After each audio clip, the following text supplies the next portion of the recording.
Okay, are we doing the live thing? Let me turn. Okay. All right, we're good.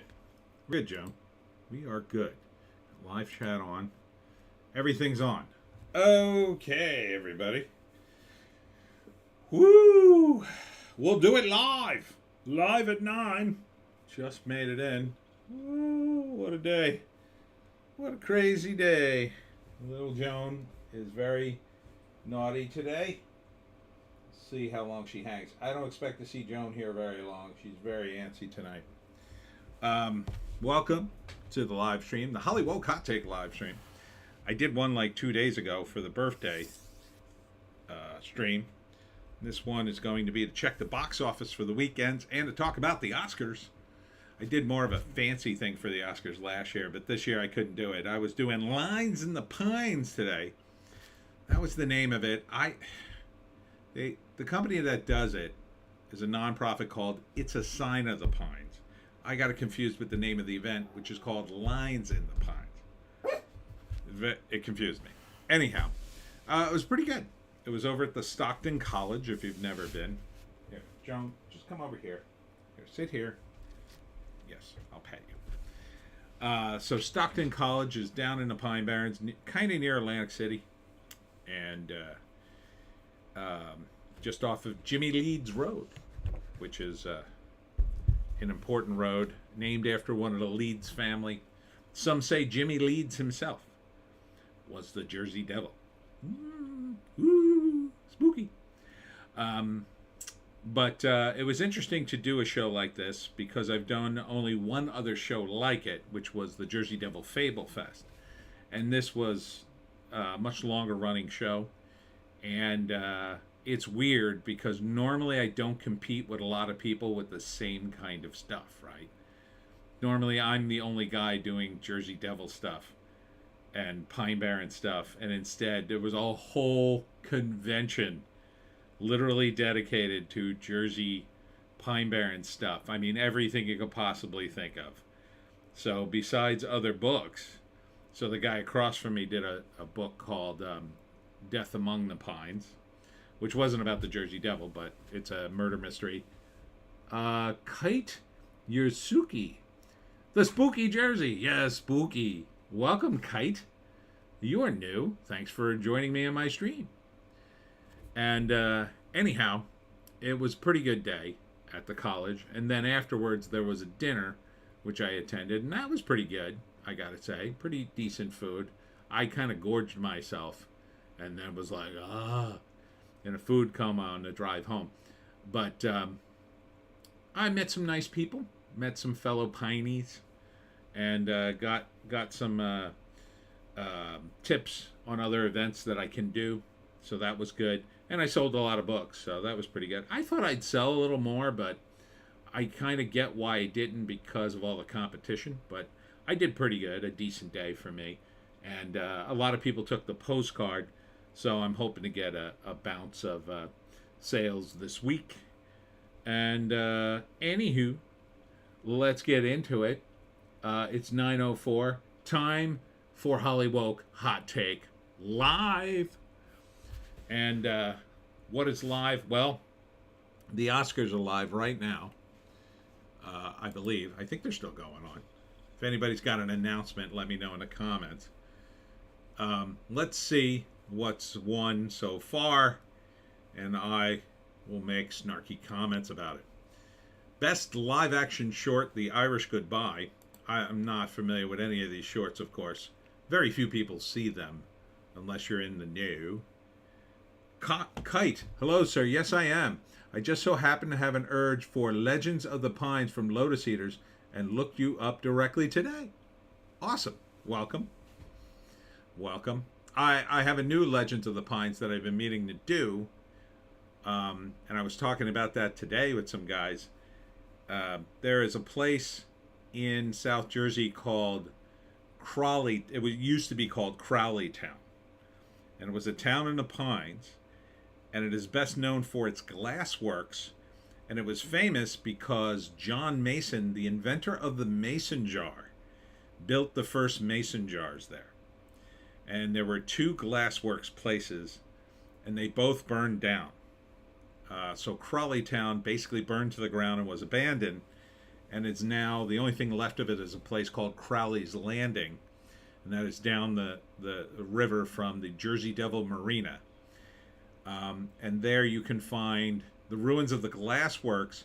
And there was a guy at the show today, and he makes jewelry. He recovers the glass from the ruins and turns it into jewelry. Like, he polishes it, because this is like, this is 1800s glass. And the interesting thing about John Mason was he patented the mason jar, a screw top jar which basically revolutionized food storage at the time. But the thing he didn't patent was the rubber stopper, which actually made the difference to make it airtight. He forgot, for some reason, he only patented the jar and not the stopper. And because he didn't do that, basically everybody, I think somebody either took the invention from him or just went ahead and made their own version of mason jars. And the rumor is, no one's quite sure, that he may have died penniless, which is insane considering how many people use mason jars today, and they're quite a big deal if you've ever done any canning. But I had no idea that the mason jar was invented in South Jersey in the 1800s in Crowley Town. So there, you got a little sneak peek in Legends of the Pines, which I'll probably do later tonight if I get around to doing my videos. Yeah, so lots of Piney stuff today. I heard a new person told me he saw the Jersey Devil. He said it was about 4 feet high. It had a forked tail, he said, wings, leathery wings, and flew away. And he saw it. He totally 100% believed it. And Kite, I am honored to receive it. Thank you. You're welcome. But getting into the Oscars, yeah, the best live action short. I mean, I'm sure these are good, but An Irish Goodbye. I do like that title. That is the best title, I think. But this is like a very inside baseball kind of award, right? Best live action short. Like, you can only take these to festivals. Best documentary feature film, Nalvani. This was about some politician in, was it the Ukraine? No, it was a politician that claimed he was poisoned by Putin. So I'm not so sure if this is not just propaganda. I don't know. I haven't seen it. But yeah, I wouldn't be surprised. And then the other ones I don't really have any knowledge of. Best Supporting Actress. Okay, here's one. Jamie Lee Curtis won. Yeah, I kind of thought she would win. I mean, she was definitely my second choice after Angela Bassett. I think they were both due. They're both the right age. They're definitely not going to give it to someone too new. I would have liked to have seen Kerry Condon win in The Banshees of Inisherin because she was very good. She was very good. Joan, do you have to go away? All right, look. If I put you on the ground, you promise not to bark this time? Okay. All right, be a good doggy. The door's open. You can go wherever you want. Don't go in the other room and bark. Kite. They could name most of these awards propaganda film nobody has seen. Well, I hear Everything Everywhere All at Once is pretty good. But it is a multiverse kind of thing, and that's been the hot thing in Hollywood. So I don't know. Maybe it's not, but I don't think it's propaganda of any kind. Wakanda Forever certainly feels like propaganda. The Whale just looks sad. The Banshees of Inisherin I did see. It's a weird movie. But I thought the cast was amazing. So, Best Supporting Actor, Ki-Hoo Kwan, Everything Everywhere All at Once. I didn't realize he was the kid from the Goonies movie. So good on him on winning. Now he beat out Brendan Gleeson, who You know, even in a bad movie, he could probably win an Oscar, quite frankly. I thought he had a good shot at it. Also, Judd Hirsch, very much the right age, both of them, to get the award. Brian Tyree Henry, not a chance for The Causeway. Barry Keoghan, who's pretty young, never had a chance to win, but his performance in The Banshees of Inisherin was probably the best. I mean, it really was crazily good, I thought. Arden is here. Hail. I started the day celebrating 200 and had already gained 2 before I could stream. Now I'm at 205. Happy dance. Also, hello from me and Stormy. Hello. Hello, Stormy. Glad to see your streams are kicking up. Brendan Gleeson is awesome. He is awesome. It's a weird movie, though, The Banshees. There's one very weird thing in it. The rest of it's just good. I almost think they didn't have to resort to the one weird thing in it, but I don't know. Artist. So that was quite a battle here. I mean, Brian Tyree Henry had no shot, absolutely no shot in my view, and neither really did Barry, except that his performance was friggin' powerhouse. The other guys, I mean, really could be. Even Ki Hugh Kwan is almost old enough. He's almost old enough. I don't know. I'm not sure how old he is. He was a kid when he was in the Goonies, so I think he's got to be around my age. Whereas Brendan Gleeson and Judd Hirsch both got to be at least in their 60s, probably pushing 70. But you never know with awards like Best Supporting Actor and Actress, because they're kind of people care about them, but they kind of don't care about them. They care enough about to hear who won, but not to get mad if somebody they like doesn't win, I think. JEC, hi, JEC is here. Welcome. Kite is here. He's new. Best animated feature film. No surprise here. Arden, damn, you clean up good. Stormy. Oh, you're talking about... Oh, I got a haircut. Yeah. Yes, I do. When I want to. Yeah, it's no surprise Guillermo del Toro's Pinocchio won. Because, you know, most of the competition... I mean, Turning Red should not have been nominated. It just should not be on this list, in my view. The Sea Beast, I have no idea. Puss in Boots... I mean, I hear it's great, but I don't think it ever had a shot. Marcel the Shell with Shoes On. That one, I think, probably had the best shot of beating out Guillermo's movie, but because everybody in Hollywood's raving about this movie. It was cute, I guess, but I wouldn't rave about it.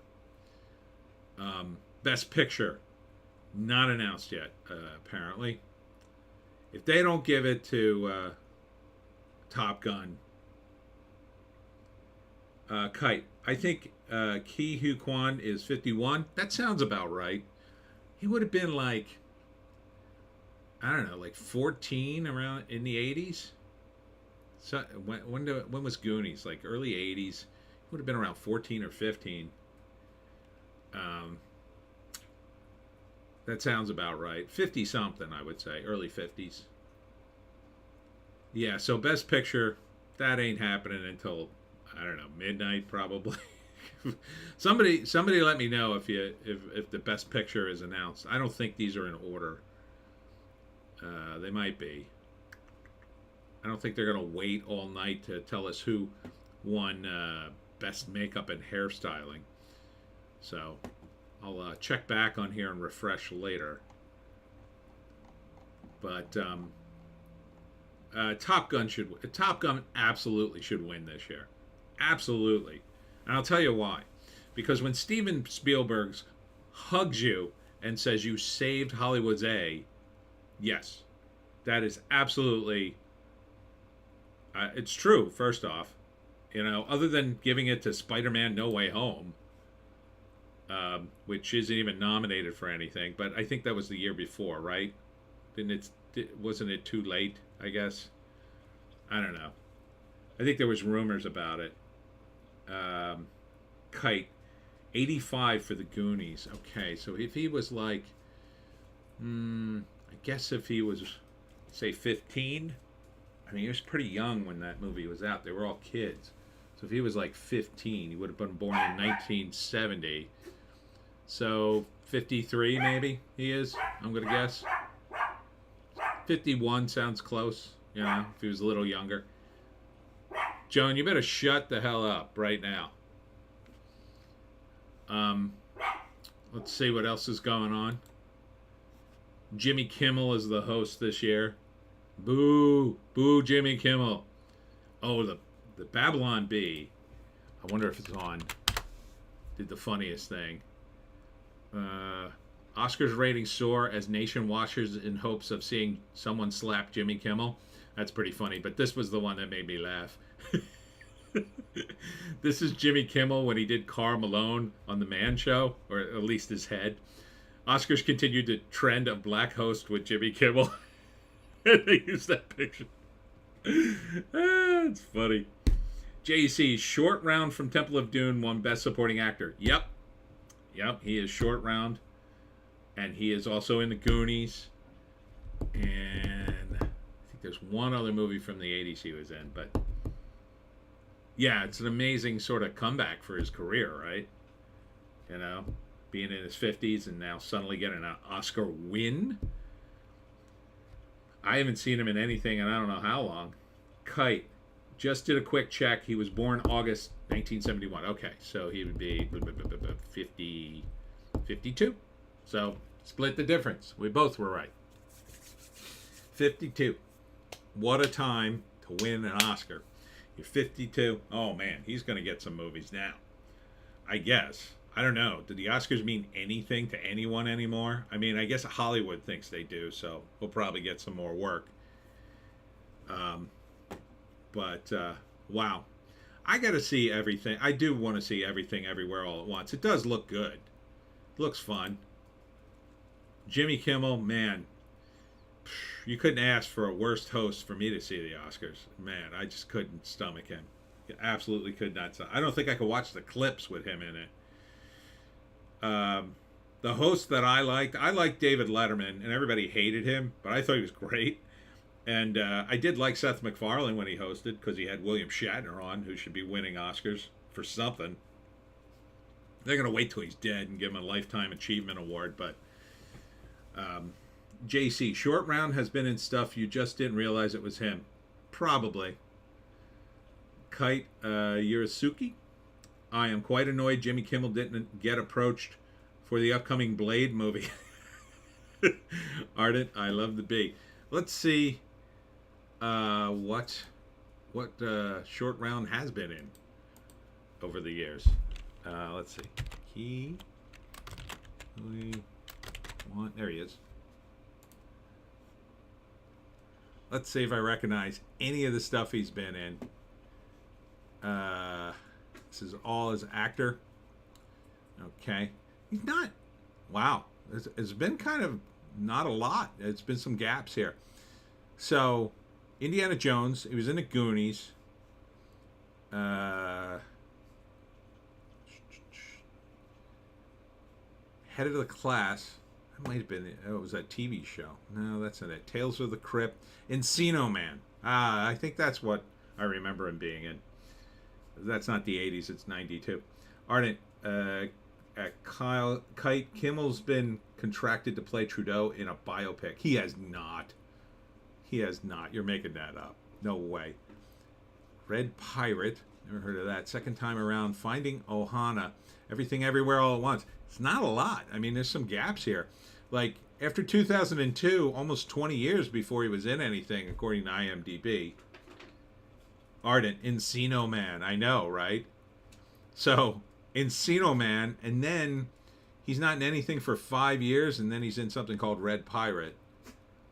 And then another 5-year gap, and then second time around. But you know what? I mean, he was in Goonies and in Indiana Jones. I bet those two movies alone probably kept him, paid his rent for all those years. JC, I think he's been working as a stunt guy. Oh, really? Well, let's see if there's stunt stuff on here. He was second unit or assistant director in 2046. I don't know what that is. The One.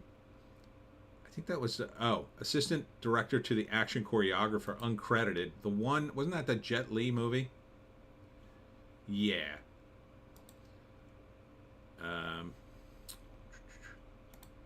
Not a lot here. X-Men, assistant fight choreographer. Still, though, not a lot. But hey, that's a pretty high percentage when you look at other actors who worked and worked and worked and worked. You know? I mean, he's got about 20 credits, and one of them's an Oscar win. And three of the others are pretty iconic movies. Ardent, Kimmel is in talks to play Trudeau during the blackface years. That would actually be funny, so I know that's not true. Comedy is dead in Jimmy Kimmel's heart, I think. Kite, if that's true, and he does blackface on purpose for it, I will admit Jimmy Kimmel has some comedic integrity left, though I doubt it. Yeah, exactly.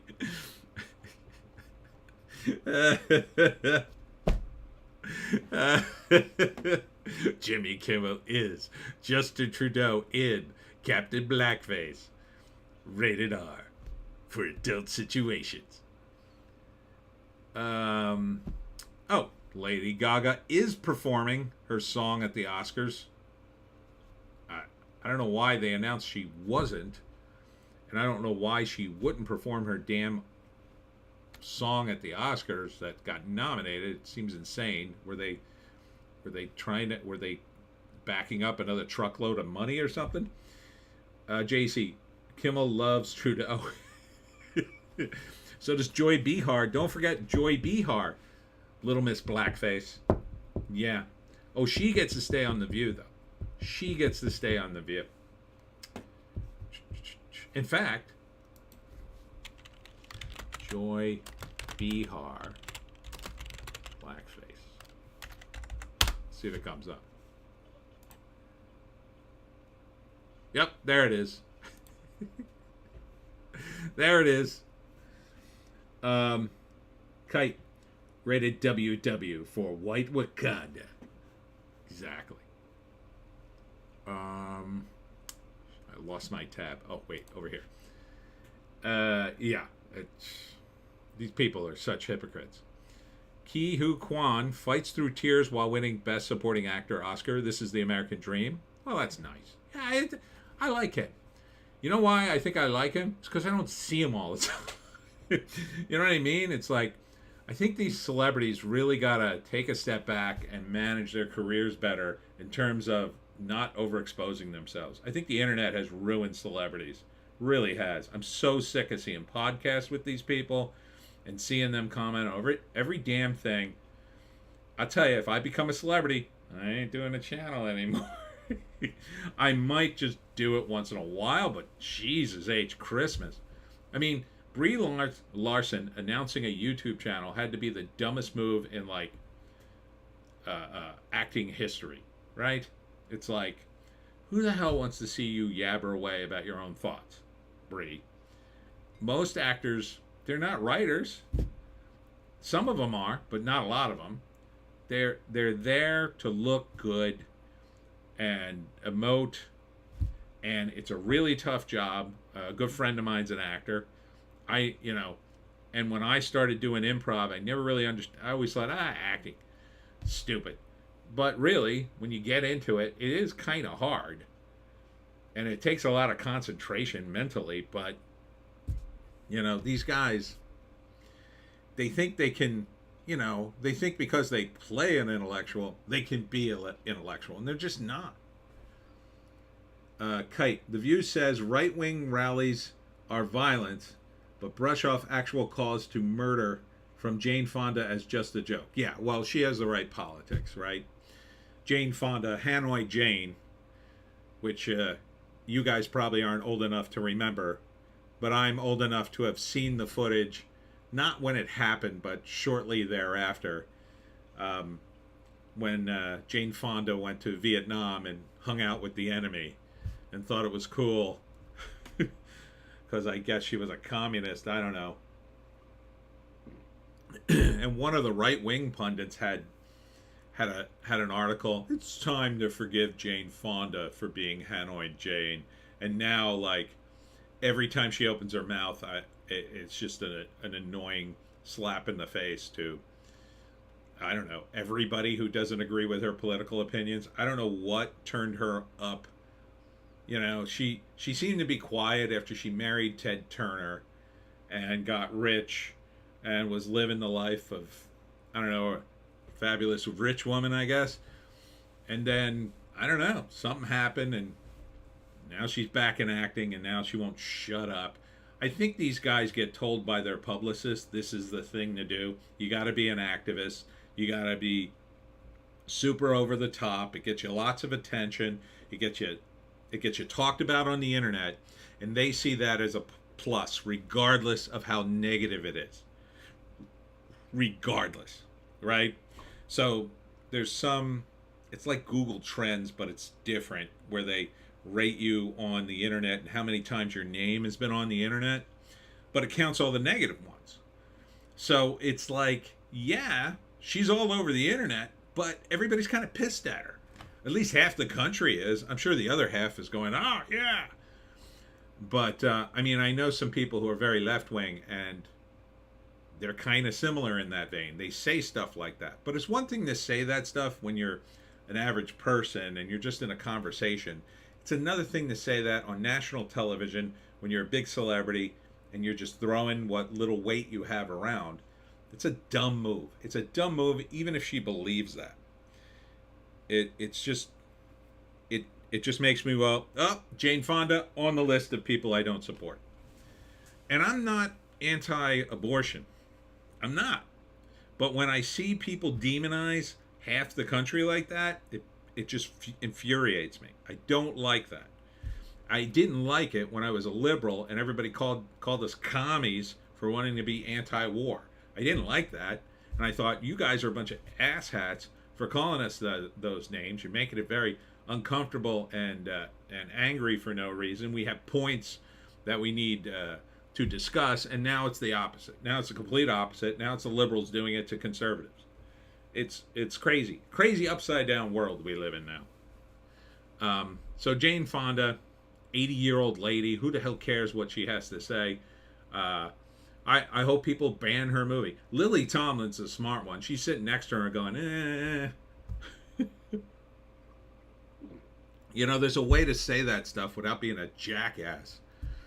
Even if you believe it, like, well, you know, I'm really for abortion. I think women have the right to choose. Okay, you got an opinion. And you start saying, oh, I'm so angry, murder. Ardent, 40 years ago, Jane Fonda wanted people to stop killing seals. Now she's okay with killing babies. She's okay with killing adult people who don't agree with her political opinions, apparently. She's so angry and she's so self-righteous, so that makes it okay. That's the problem. Like, when you get that self-righteous, it's like, take it a step down. All the mistakes she's made over the years, you think she'd learn her lesson and say, well, I'm not going to say something that extreme. I'm going to back off, or, you know, I'm going to say, well, I didn't mean it that way, or whatever. But she lives in a world where she doesn't suffer the consequences, I think.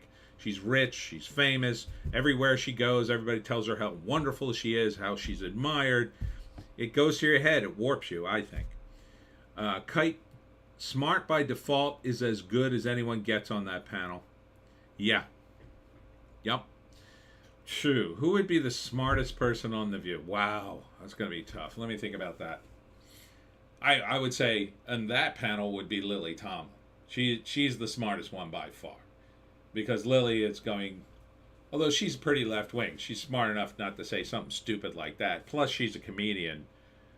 Really, a comedian's comedian. And so, I mean, Whoopi Goldberg, God, dumb, I think. She is dumb, but Joy Behar is by far, in my view, the dumbest person on that panel. That much I could definitely say. By far. She is stupid, in my view. The smartest one out of the regulars, I don't know. I guess maybe Sunny Hostin, the new girl. Only because she hasn't been there long enough to say enough stupid things to catch up to the others. So maybe. I mean, really, at the end of the day, I think everybody on that panel is a big phony, and they just say a bunch of stuff. Half the time, I think they're at home and there's, oh yeah, I didn't believe that, but I have to say that because the show and the producers want me to say stuff. I mean, I think it's that cynical. I think they'd literally say anything. During the Bush years, it would have been a complete opposite.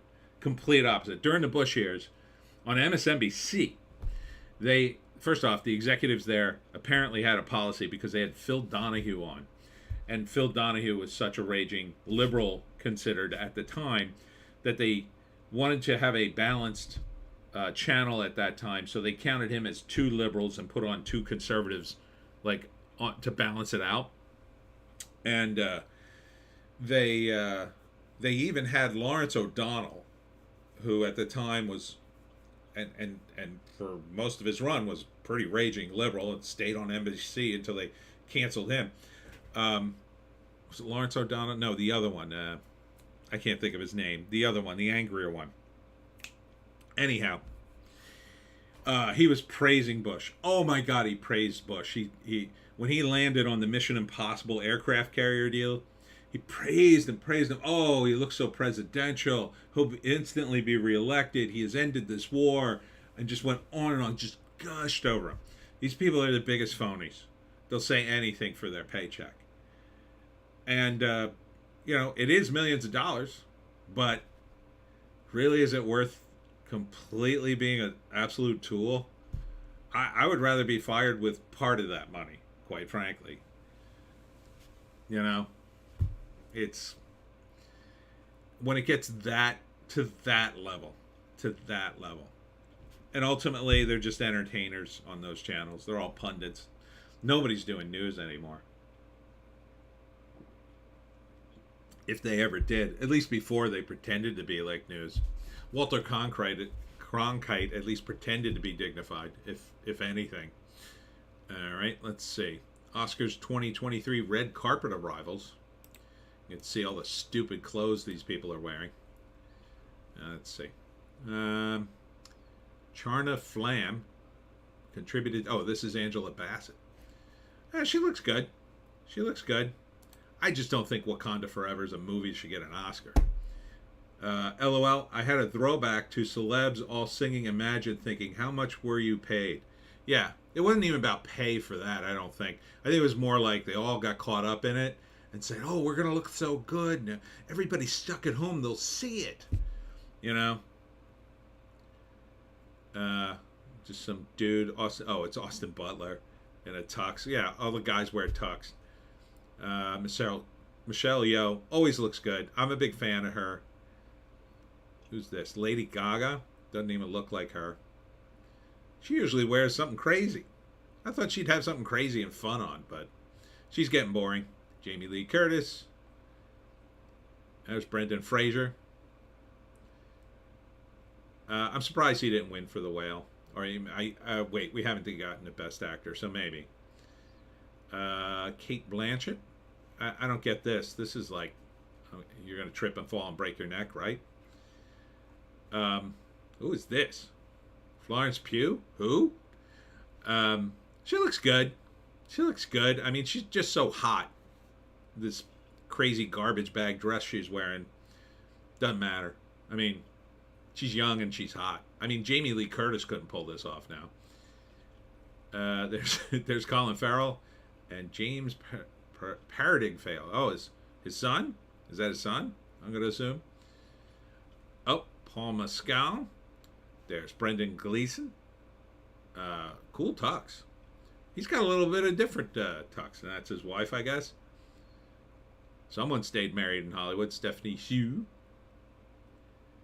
Don the Second picked a good time to join the stream. Ha ha.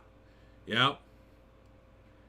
Kite. He probably won't win anything because how dare he be in that body shame movie? Fat is beautiful. Ree. What's her face? Cara Delevingne with her vagina nearly hanging out. Again, she's just super hot. I mean, you know, young enough to pull that off. What the hell is she in? I don't even know what she's in. James Hong? He's there? He's the best. I love him. Oh my God. Big Trouble in Little China is the best movie. Kite welcomes you, Don. Jessica Chastain. She's kind of annoying. She's one of the celebs and went to visit Zelensky. That's going to come back. That's going to come back to bite her in the A. Her hot A. Michelle Williams. Hardly recognize her. She looks good, though, I guess. And this is Laverne Cox. I don't remember who she even is. Is that Megan Fox? No, that's Anna de Armas. She looks like Megan Fox, doesn't she? In that outfit? With that hair? She grew her hair longer. She looks good. Gabriel LaBelle. Not sure who he is. Is that Lenny Kravitz? Aren't they just supposed to show us the Oscar nominees? I guess they're just showing everybody famous. Anna DeBois, I don't know her. Janelle Monáe. She looks pretty good. Carrie Condon. She was really good in the Banshees. She looks great. To me, this is like what you should... This is like a nice dress. Like, it's not trying too hard. You know, even if it's just a 20-something hot chick, I think that's the kind... I think they all should wear dresses kind of like this. It would be more dignified. They try so hard to outdo each other. This looks like she's ready for the prom. Halle Bailey. This is your Little Mermaid. Vanessa Hudgens. Oh, Mindy Kaling. Oh, what a terrible dress she's wearing. What the hell is this? Oh, God. Why don't you come dressed as Velma? I don't even know why she's here. She wasn't even in a movie. Emily Blunt. Okay. Looks good. Sandra Oh. She looks all right, I guess. Who's that? Is that... Oh, that's Halle Berry. Wow. Halle Berry still pulling it off. Wow. Smoking hot. Man, black does not crack. JC, don't show skin, Mindy. Exactly. Halle Berry still pulling it off, though. How old is she? She's in her 50s. Holy crap. Wow. She'd be in my age range. I think I could date Halle Berry. I think so. Sigourney Weaver, looking nice. I don't think she's in anything this year. The Rock. The Rock. He's the one guy who doesn't wear black. Look at that. I don't know. Is he... it kind of like very prom-like, this from the 70s. And there's Idris Elba. A lot of people here who aren't in movies. Zoe Saldana. Looking good. This is Allison Williams. Not sure who that is. Eva Longoria. Cleavage Longoria. Sandra Oh. I mean, woof. From Kite. I may only be in my 30s, but yup. Brian Tyree Henry. What the heck's he wearing? What is this? Is he the magician for the evening? What is he wearing? What is that? That's a weird outfit. I just would go with the tux. Rooney Mara. Don't know who that is. Oh, Lucas Daunt? Is he an evil mastermind that's taking all the celebrities hostage? Who is this guy? Why is he wearing gloves? That's weird. Paul Dano. This is how I expect Paul Dano to show up to places. He kind of doesn't look comfortable enough to be here. Like, because he's like the best actor ever, really. Kite, dapper compared to some, though. That's true. Like, Paul Dano, he's such an actor. Like, he gets like a call from his agent 3 days before the Oscars. Oh, Paul, you're invited to the Oscars. You got a tux, right? And he's just like, do I really have to go to the Oscars? I'm working on my acting. And his agent's like, you have to go, Paul. You have to go to this thing. He's like, all right, I'll go. Can you send me a tux or something? And then this tux comes, and that's what he wears, and he just kind of goes. That's what I imagine he's like. Not he's not going to the parties. Like he goes to the award ceremony and then he goes right back home, starts acting some more. Ashley Graham, don't know who that is. Phoebe Waller-Bridge. How is she still getting invites to the Oscar? How is she top tier? I thought her time was over. Oh, Kate Hudson, who looks great, but God, I find her so annoying personality-wise. This would be like my nightmare girlfriend. Like, I'd be dating her and like, oh man, she's so hot, but I can't stand talking to her. Honey, do you want to just sit and talk? Not really. I got stuff to do, hon. I got to do a live stream. I'd use you guys as my excuse to get out of talking to my girlfriend. Who's this guy? Riz Ahmad. I'm not sure who he is. Andy McDowell. Haven't seen her in a while. She looks okay. Looks like she might have gotten cancer treatment 6 months back or something with her hair. I'm not sure what's going on with that. Deanne Bray and Troy. I don't know who that is. Miss Miles Teller and Kylie Sperry. Good on him. Omar, I don't know who these guys are. Oh, Andrea Riseborough. There was a big controversy with her. Kite, the only woman you'd actively tell to go hang out with her guy friends. Yeah, Kate Hudson. Although I'd be worried they'd bang her. So, see, that's the when you're in love with a beautiful woman. Believe me, it's hard. Yeah, you kind of like, I gotta keep an eye on her. These guys are going to be hitting on her the moment she's out of my sight. JC, you do a live stream and just complain about her and she watches. You complained a lot about me, but honey, it's the live stream. I don't really mean any of that. It's just live stream talk. Yeah, I love you. You're great. I love talking to you. Do you want to talk to me now? Oh, I can't do it now. I have to go into the Pines. But Andrea, there's a big controversy with her nomination. They tried to like say there was some shenanigans going on with her getting in, like, and they played it off like nobody in Hollywood lobbies anybody to get into the Oscars, which is so unfair because these companies, these studios, would take ad after ad in Variety and Hollywood Reporter and all the trades to try to get people to come see their stupid movies and nominate them. And that they went after her in a movie that I guess wasn't that big of a movie. It just, and a few people defended her. I forget a couple of celebrities came out and defended her, but I don't think there's any way she could win because if she wins, I think there'll be a minor riot of celebrities. I would love to see her win, actually, now, because of that. But I don't think there's any way in hell she's going to win because she barely got the nomination, and Hollywood was like, what? This is not a movie we have millions of dollars invested in? Kelly Ripa?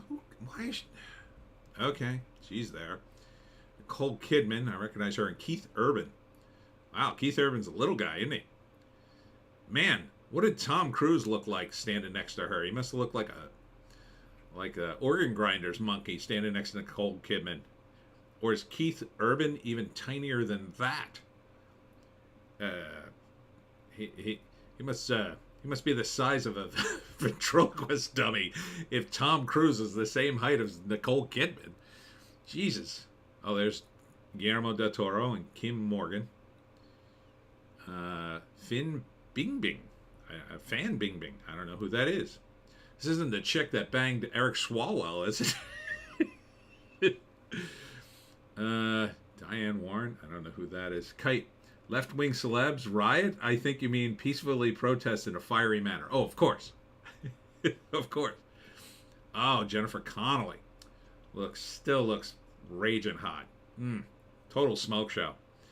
When she got her breast reductions, I was just like, I think I lit a candle in reverence. But man, Google her in The Rocketeer. Whew, what an absolute, gorgeous babe.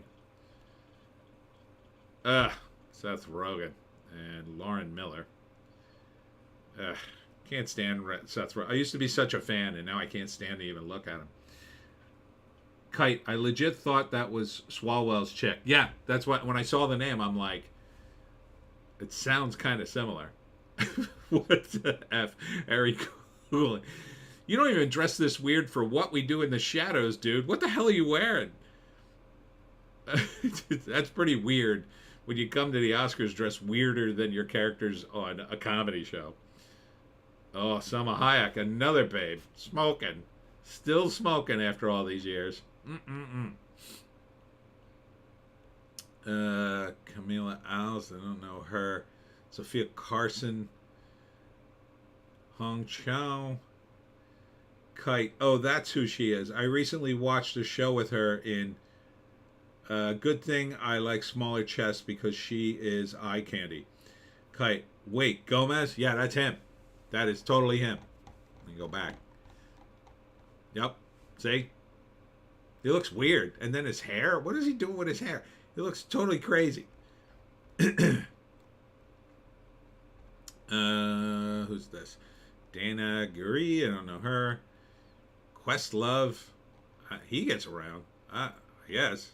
It's like every celebrity in Hollywood went to this thing. Jessie Buckley. I don't know her. Ruth Carter. Don't know her.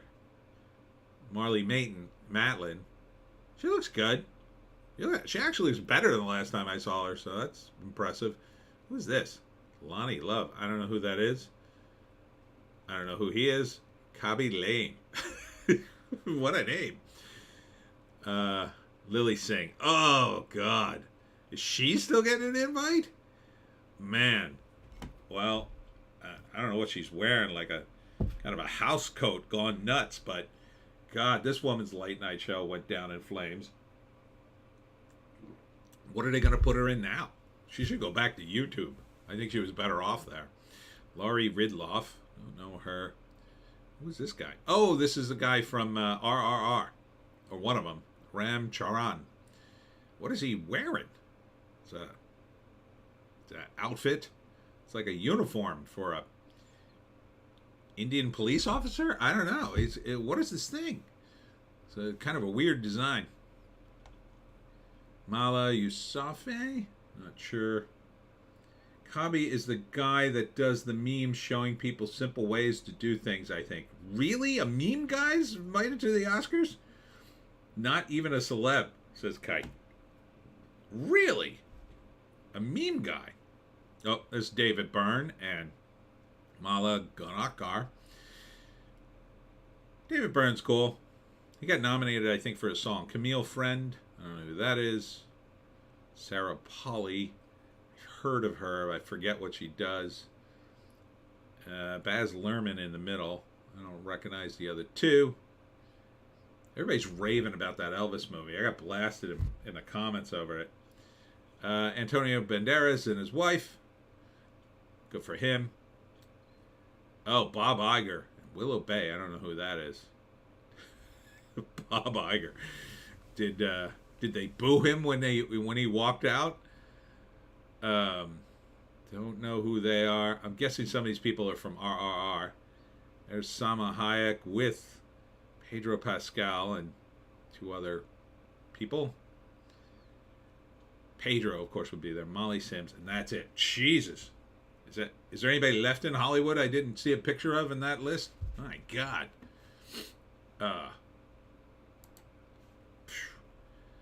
Where's Tom Cruise? Tom Cruise is at the Oscars. He's probably just in a tux. Like a normal person. Like a normal celebrity. But you'd think they'd have a picture of Tom Cruise in that mix. The biggest celebrity, or Steven Spielberg. So, some of the people, I You just don't know who they are. It's like, those are the only pictures? Let's see if we got any updates on the Oscars. I'll go back real quick. Oh, I think we got some updates. Let's see. Best International Feature, All Quiet on the Western Front. Yeah, that should definitely be the winner. But again, the Oscars have to figure out, are they going to be the Oscars for the world or the Oscars for just America? And then the film category, Best International Film, makes sense. And then they could expand it to Best International Director, Best International Actor and Actress, if they wanted to, instead of bleeding in the international films into the other categories. They should keep it separate if they're going to have this category. But that's a good win. I really liked All Quiet on the Western Front. I thought it was a really good movie. Best Costume Design, Wakanda Forever, I guess. Kite. You know, when you look at these people and don't know who they are, it's safe to assume diversity higher. I don't know. For this, it just feels like they took pictures of a lot of randos. I don't even know what they've been in, but I'm sure they've been in something. Kite, All Quiet is on my list to watch. Many say it's good. It really is. Black Panther, I guess, for costume design. I guess. I don't know. Like Babylon, I hear that's a train wreck, but I could understand if that had won for costume design, because there were a lot of crazy costumes in it. Same thing for Everything Everywhere on All at Once, and even Elvis. But Best Makeup and Hairstyling, The Whale won. That's not a good sign for The Whale winning Best Actor. I think that makes it less likely Brendan Fraser could win. But, I mean, certainly his makeup in that, you know, was important to the movie. So I could see that. Best Cinematography, All Quiet on the Western Front. Yeah, it was really good. I mean, Elvis looked good too, and Empire of Light, I have to say, looked good, even though I really wouldn't go see it. So those are the 2 updates, or 3 updates. So, not so sure we got any more. No, we didn't get any more. So at some point we'll get more. That's your update. Oh, Best Documentary Short Film, The Elephant Whisperers, if anybody cares about that. I don't know any of the films that were in that category. So, again, it's very inside baseball, right? So, let's see. Anything else going on? Hollywood Reporter, Oscars. Tom Cruise, James Cameron skipped 2023 Oscars? Oh, well, now I know why there's not a picture of him. They skipped the Oscars? Holy cow. Well, they must have gotten the word they didn't win anything. That's not good. That is not good. If they snubbed Top Gun, the movie that basically saved Hollywood, I hope Tom Cruise releases all his next movies on YouTube. I hope Hollywood goes down the tubes. I hope Tom Cruise opens a production company in, like, I don't know, Kansas, and starts making movies out there. Because F Hollywood if they don't nominate Top Gun. Jesus. I mean, look, I could see him not getting a nomination for Best Actor on Top Gun because it's such an easy role for him, and he's been in so many other movies where, yeah, he deserved probably a nom. I'll tell you where he totally deserved Best Supporting Actor. I don't think he won, but he may have been nominated. Tropic Thunder. My God, he was so good in that. But Tom Cruise is Oscar worthy, but not for Top Gun. It's not a particularly hard role for him, I think.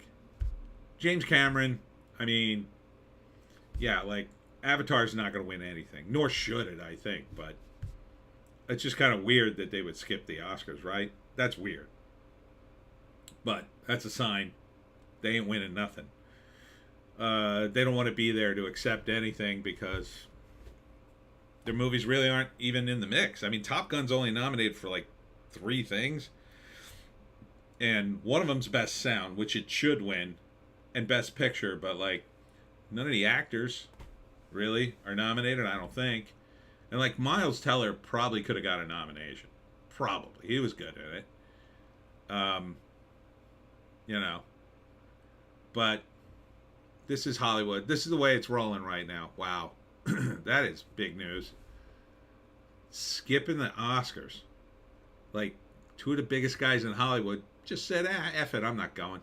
Stayed home, played video games, ate a pizza. I mean, Will Smith is going to the Oscar parties. He ain't going to the Oscars, but he's going to the parties. He's the big ticket. Like, the forbidden guy gets to come to my Oscar party. But that's crazy. Weird. All right, box office. Let's get into it. Scream 6. Place your bets. Scream 6. I have to use Box Office Mojo because the numbers as a website is not working. Hasn't been working for days. I don't know what happened to it. It was a good site. Did the studios conspire to destroy it? Because I thought it was a good site. I don't know what happened. But Box Office Mojo is, I think it's owned by IMDb, which is owned by, I think, Amazon. So Scream made $44 million in its opening weekend. It's not bad. Not bad at all. For a movie like Scream, it's good. I don't know. This is a big budget Scream movie. This ain't a small budget Scream movie like the other ones. You could have probably gotten away with a smaller budget because at the time, I mean, there wasn't a lot. Courtney Cox was in it, but at that time, I think she was only known for being a TV star. So, like, that's not a big deal in movies, being on TV, even on a show like Friends. Drew Barrymore was in it. Matt Lillard, Shaggy, but he wasn't big either at that time. Drew was. She was kind of a big name in that. Kite, I'm disappointed that people paid that much for Cocaine Bear. LOL. I really love the premise of Cocaine Bear. That movie could have been the movie. It really could have. If they had done that third act the way I would envision it, you'd be talking about it. You'd be seeing it every day. It could have been so great. It could have been this glorious, blood-soaked ending. And it has this weird turn. Nev Campbell was a thing in the 90s, says JC. That's right. Yeah, she was in it too, right? And, Scream was just a slasher movie. I didn't see it, but, I've seen enough of it to know what it's about. It's okay, I guess, but man, they made sequel after sequel, and then they made parody movies, they made Scary Movie, and now this is it's been around long enough that they've turned it into a thing, an institution. Now this is the big movie, Scream movie, so they must have spent a ton of money on this thing. But, so $67 million, is that money? I don't know. Jenna Ortega's in it. She's relatively new. It probably didn't cost them a tremendous amount of money to get her. This is probably shot before Wednesday blew up. So they probably got her at a good rate. But she is the it girl. Courtney Cox cost them a bit of money. Who else is in the damn thing? I don't even know. But it looked like they spent a lot of money. In that they shot on location in New York and in subways, and if they even shot it on location in New York. I'm sure they shot it in some cheaper city and made it look like New York for most of it, but I don't know. I guess they're trying to pull off, maybe it could be they're trying to pull off a cheap movie to make it look high-end, but I gotta think it at least cost $100 million, right? You gotta think a movie like that these days cost $100 million.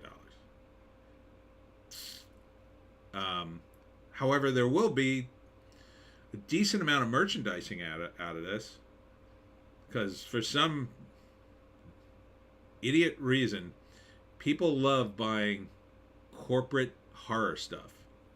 I went to the horror show and I was horrified, haha, that like Mike Myers, Freddy Krueger, all the big Jason, this movie, they're just, it's like so corporatized. The horror's corporatized, and people are buying everything they can connected to it. It was weird. Like, I've seen that for other movies.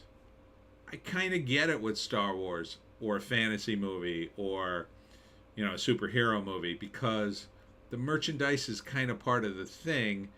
So if you get a poster of a heroic character from Star Wars or Lord of the Rings or a superhero movie, like, you put that on your wall and it's kind of like, oh, that's my hero. When you do that with Leatherface, I worry about you. Kite, they legit sell on the name alone. Yeah, I don't know. It's not, I mean, it's 2 hours and 2 minutes. That is too long. You couldn't get this movie under 2 hours. You couldn't get this movie under 2 hours. Scream 6? There's no way this movie should be. They could have easily cut 3 minutes out of this movie. Kite. And it's sad because they are a shadow of the originals. It's all about selling merch. Yeah. Yeah, they had a big scene which was nothing but merch. They had a big ghost face museum. The characters find. So, I guess they make it on the merch. I mean, 67 million worldwide. So maybe they're on their way. I don't know. Seems like this movie would probably cost $100 million minimum. And then whatever they spend on advertising, probably close to another $100 million. So, I don't know. Creed 3, doing well. Now, they said Scream opened better than Creed 3. I guess? How many weeks has this been out? It's only been out. This is only the second week, and it's already at 179 worldwide. I don't think Scream is going to do these numbers. No way. People love a boxing movie. And there's some merchandise, but not like Scream. And look, $1.56. That's an appropriate runtime for that movie. Even that's a little long, but that's fine. Under 2 hours. I think we all know how it's going to end. But yeah. So everybody loves a good sports movie, boxing movie. But it's already down 53% from last week. But last week it was 50 million some odd dollars. Why did it say it do better though? If this is at 27 million this week, it means last week it was at like 50 some million. Scream did not do better than that. Oh, maybe because of the lower amount of theaters. Maybe they're doing it per theater. Oh, okay. Here's the average. Yeah, maybe. 65. I don't know. This movie looked okay. The only thing that would be interesting in this movie is the explanation of why they're on a prehistoric Earth and why they're humans. Like, would they explain that part of it? Or did he go back in time? I don't think he did. But 12 million, it's not bad, I guess. I don't know. This feels like a rental to me. You know? I don't have any burning unanswered questions about Adam Driver shooting dinosaurs. I just don't. It's just there. It just feels like Ray Gun Man versus the dinosaurs. Okay. If you had made this movie fun and hilarious, you know, like if you made Danny McBride the main character, I'd be on. I'd be there. And when they finish Creed, says Kite, Drago 1-3, and then Lang 1-3. Yeah, I mean the Drago's in the works. If they do Lang, I mean, come on, a Clubber Lang movie. If only to give Mr. T some work would be nice before he goes. I don't know. He's pretty old. Kite. Only reason I wanted to watch it, but I'll wait until it's a renta. Yes. Yeah, Creed feels like a rental too. I mean, there's just too many Rocky movies. But the Creed ones were decent. I mean, I watched the first one. It was decent. I think it sucks they didn't put Sylvester Stallone in it, and they're trying to push him out. They should have given him at least a big dying scene if they're going to push him out. But I don't know. They're trying to do these expanded universes now. Everybody wants to be Marvel Comics. Everybody wants to be the MCU. And it's like they don't understand how it works. That's what kills me. It's like, do you understand how this works? Oh, yeah. We just keep spinning off and spinning off and spinning off characters. No, that's not how it works. The paper boy that Rocky met in the first movie doesn't get his own movie. That's not how that works. The guy in the 9th Street Market that said, "Yeah, go Rock." Yeah, he doesn't get a movie. Stop spinning everything into a movie. Ardent, Mr. T was awesome. He was. I met him once, and he was very awesome in person. Very awesome. When I was doing the comic book show, we interviewed him, and he was just shot out of a cannon. He was promoting his own comic called Mr. T and the T-Force, which he wouldn't stop talking about. And we got him to do, I think, one line in a comedy sketch we were doing, which we never got to finish, which would have been so great. If we could have got him to be in the sketch, oh, it would have been awesome. It was going to be a parody of the A-Team. So the premise was, I don't know, we get locked in a room somewhere at the he was at a comic book convention. So we get locked in a room at a Comic-Con, and we're like, "Mr. T, what do we do?" And like, I pull out a cigar and put it in my mouth, and Mr. T is like, "Don't worry, Tony has a plan." And I'm like Hannibal of the A-Team, and then we just start like, the A-Team music, and we just start piling stuff together, like using hammers and welding it and whatever, and then it cuts to a shot of the thing we built, and like we built nothing. It's just this big pile of crap. Does anybody know how to build anything? It would have been great. Got a stitch. Ardent, Lang 4, Mr. T's Ghost fights Paulie's Robot Butler. Wow, that is way downstream, Ardent. Kite, the Rocky statue gets its own movie. It would probably be better than some movies nowadays. 2 hours long, shot of the statue with birds flying every 20 minutes. And like you'd have to have like shots of Burgess Meredith like dissolved into it. Go, Rocky, go! You could be a great statue, Rock. Ardent, to be fair, if they did a movie with the Rocky statue fighting Bruce Lee's statue from Hong Kong, I'd be down. Yeah, it'd be like clang, clang. Be funny. But at number 4, Ant-Man and the Wasp, which continues to go down, down, down, down, down. It's in its 4th week. It's done. So it made $7 million somehow. I think that's too much for it to make at this point, but worldwide, it's almost done $500 million somehow. So enjoy it now, Disney. I think this is the last hurrah. And they're saying this movie did make money, which I'm not surprised. I think it probably cost $250 to make at least, and then the advertising. Oh, they did a lot of advertising, so it could be like probably easily a $400 million, $500 million movie. I don't know. I mean, that's probably close to breaking even, at least. Kite, film name, Rockyzilla versus King Ghidorah. Number 5 is Cocaine Bear. Yeah, Elizabeth Banks kind of blew this movie. 65 mil worldwide.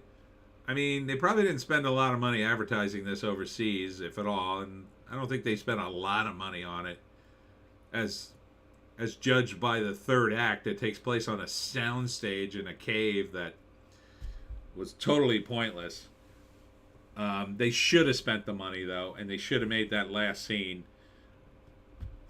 It should have been a final scene with the bear and, like, 15 gangsters trying to get the cocaine, the bear killing them left and right, the gangsters shooting the bear, The bear going crazier, taking more cocaine, biting guys' heads off. Just an insane, violent ending. And then the kids and the mother get away, but the bear is like its eyes are like bulging out of its head. And then it starts chasing them, and they start running. And just before they get killed, the cops show up, and they just do like a scene like from the toll booth scene in The Godfather, and they just shoot the bear 1,000,000 times. And then it goes down, and they throw it in a truck because they think it's dead. And then there, this big resolution. Everybody goes home, and just as they're driving away, they're putting a bunch of evidence in the trunk with the dead bear. They're gonna go bury the bear, and then of course the cocaine spills on its nose, and it goes, and it wakes up, and that's the end of the movie. That's the way it could have ended. How awesome would that have been? That would have been the best movie ever. Kite. Oh, it was advertised everywhere here in the UK. Really? Then the bear smiles and dies in a flopping in a pile of cocaine. Yeah, or that. It could have just been, but they didn't want to kill the bear. I could tell you right now, the first thing Hollywood said was, "Oh, we can't kill the bear." And either the studio told Elizabeth Banks that, or Elizabeth Banks decided that.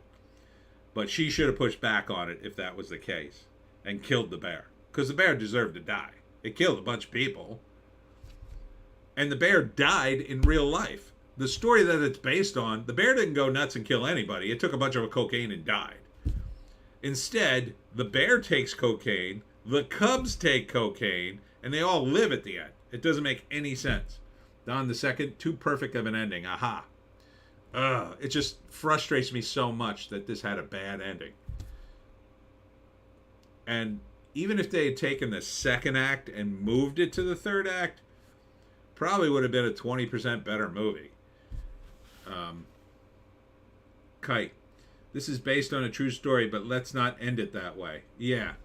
It's like, we all know it's a CGI bear, and granted, CGI is expensive, but you can mix it up with CGI and costuming. You could have a guy in a bear costume, stand there when the bullets are hitting him, and then modify it in CGI. I mean, there are ways to do it. But they spent all their money on that second act, and it just gives you a glimpse into what could have been. But I think she blew it. Kite. Oh, no, I read that one.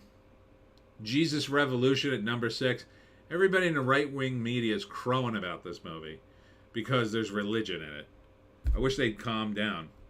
Ardent, cocaine is NIT, or NIT, a family... Oh, it's not a family activity. Elizabeth Banks. Yeah. Yeah, that's another weird thing. The cubs take cocaine and the kids take cocaine. And by the way, there's no side effects to either one of them taking cocaine, which that should have happened.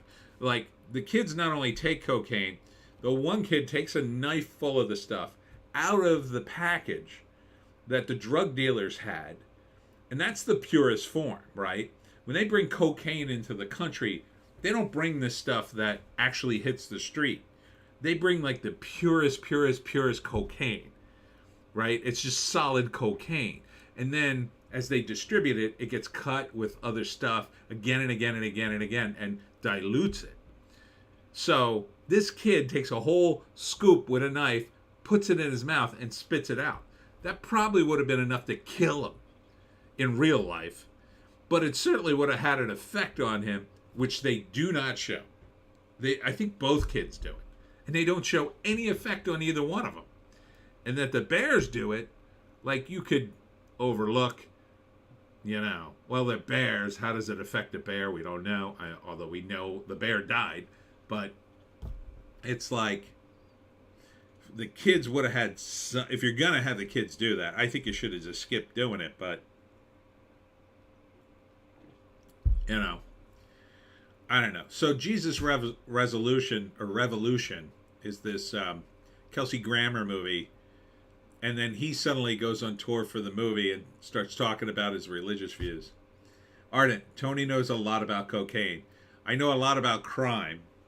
because I spent 2 years researching Complete Mafia for D20, and in the process of that, I read about cocaine dealers, and that's what they do. Plus, I grew up in the 70s and 80s, and that's when kids, when I went to school in college, there's a lot of cocaine on my campus. There were a lot of rich kids on my campus. They were doing cocaine all the time. The guys in my dorm took the mirror down in the bathroom to do cocaine on it. Kite. If they can make Jurassic Park in the 90s or even Jaws in the 70s with models where there's no excuse. Exactly. Heck, they can go to their many activists. I'm sure many of those are furries for fun anyway. Yeah. And the thing that pissed me off about Jurassic Park is they didn't kill the dinosaurs in that either.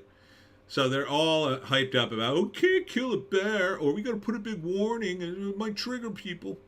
No, it would have been glorious.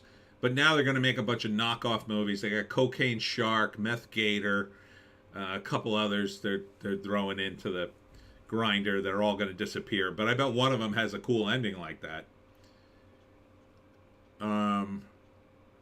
Yeah, so Jesus Revolution, I don't know why the right-wing media is going nuts just because one religious movie did mildly good in the box office.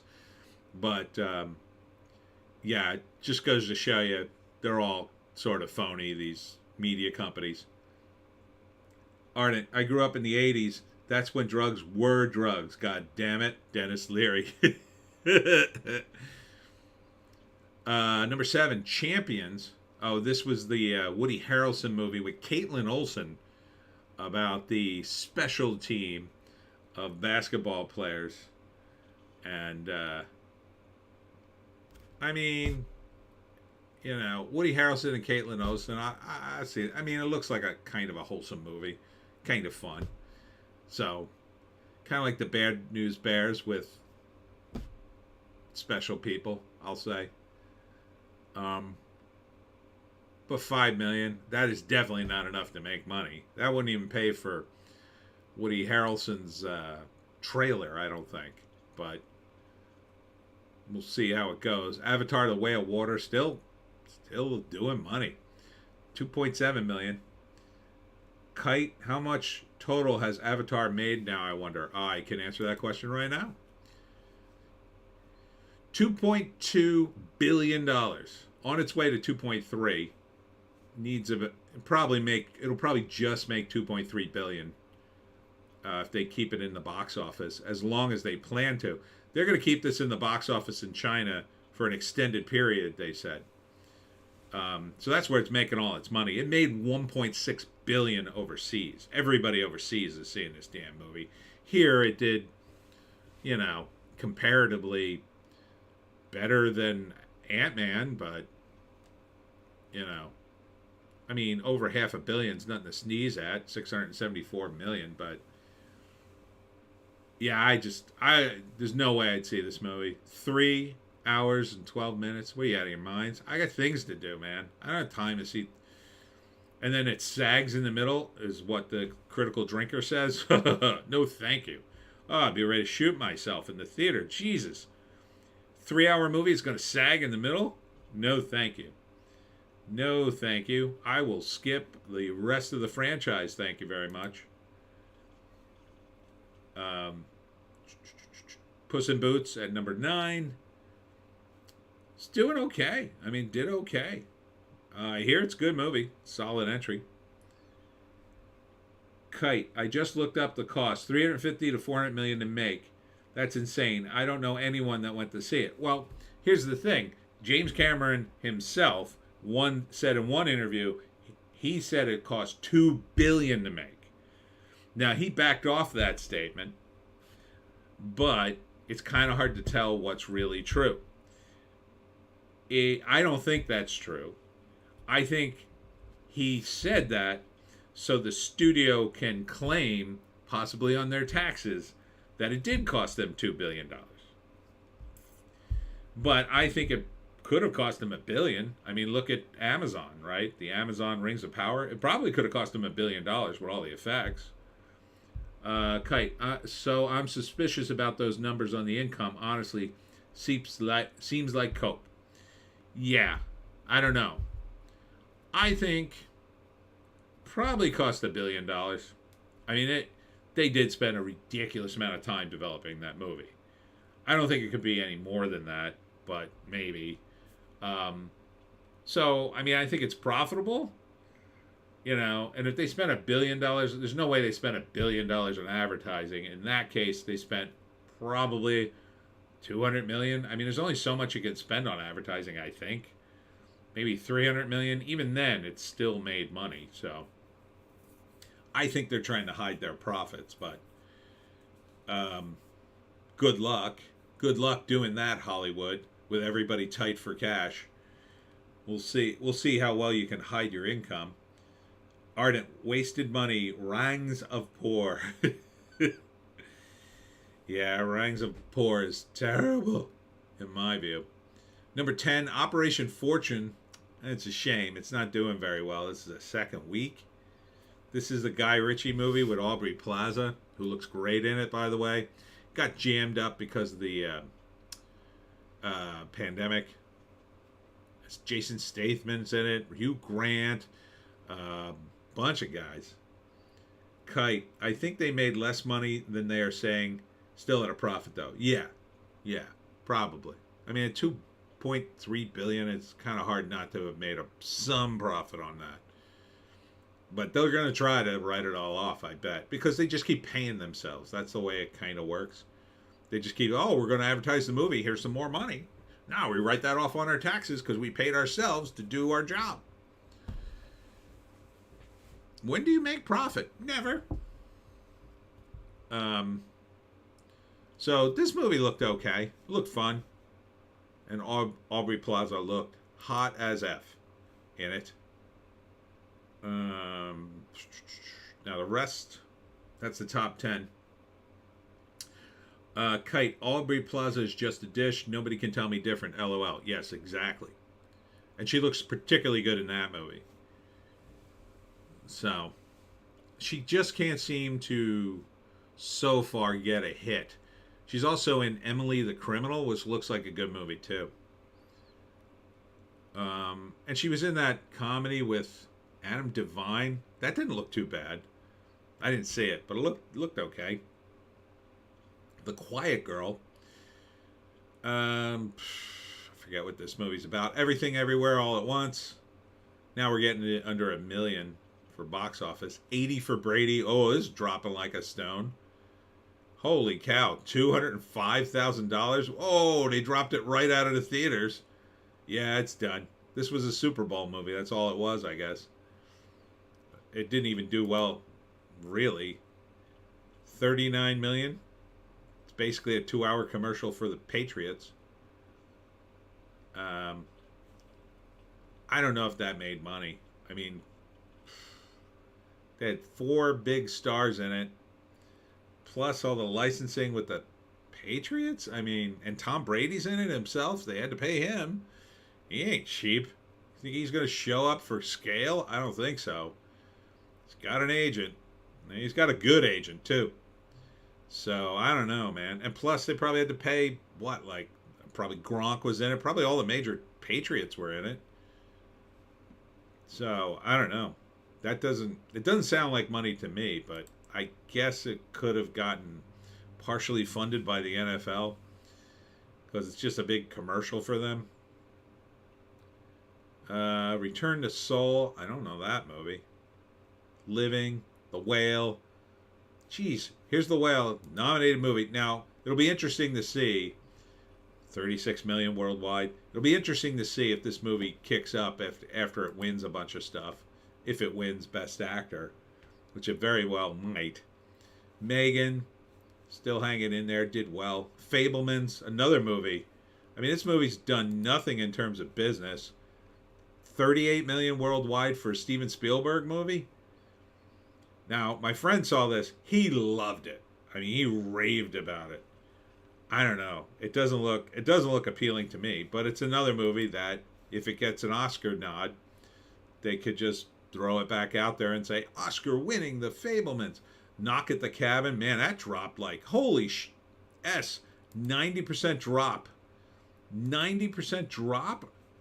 Wow. Oh, it's in its 6th week.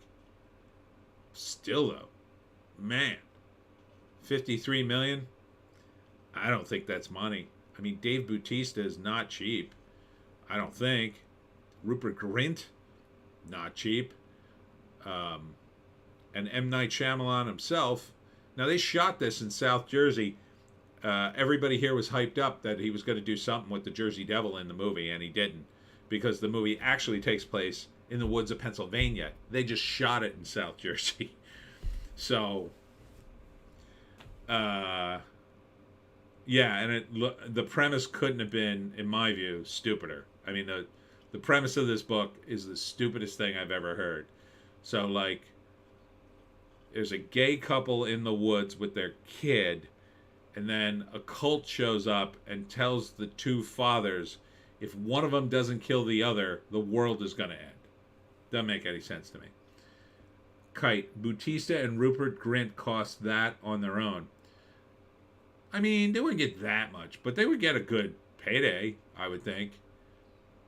You know, I would think they'd get a couple mil each at least, unless they talked them into taking a back end, which no sane agent would take it at their level. I mean, Bautista's doing well for himself. I mean, he was in that Glass Onion movie, which I hate, because I hate Rian Johnson. And that seemed to people talk about that movie. That movie was nominated. It's a disgrace. So yeah, I mean he's the top bill here, and then Rupert Grint. I mean, a guy from Harry Potter. He's got to be worth something.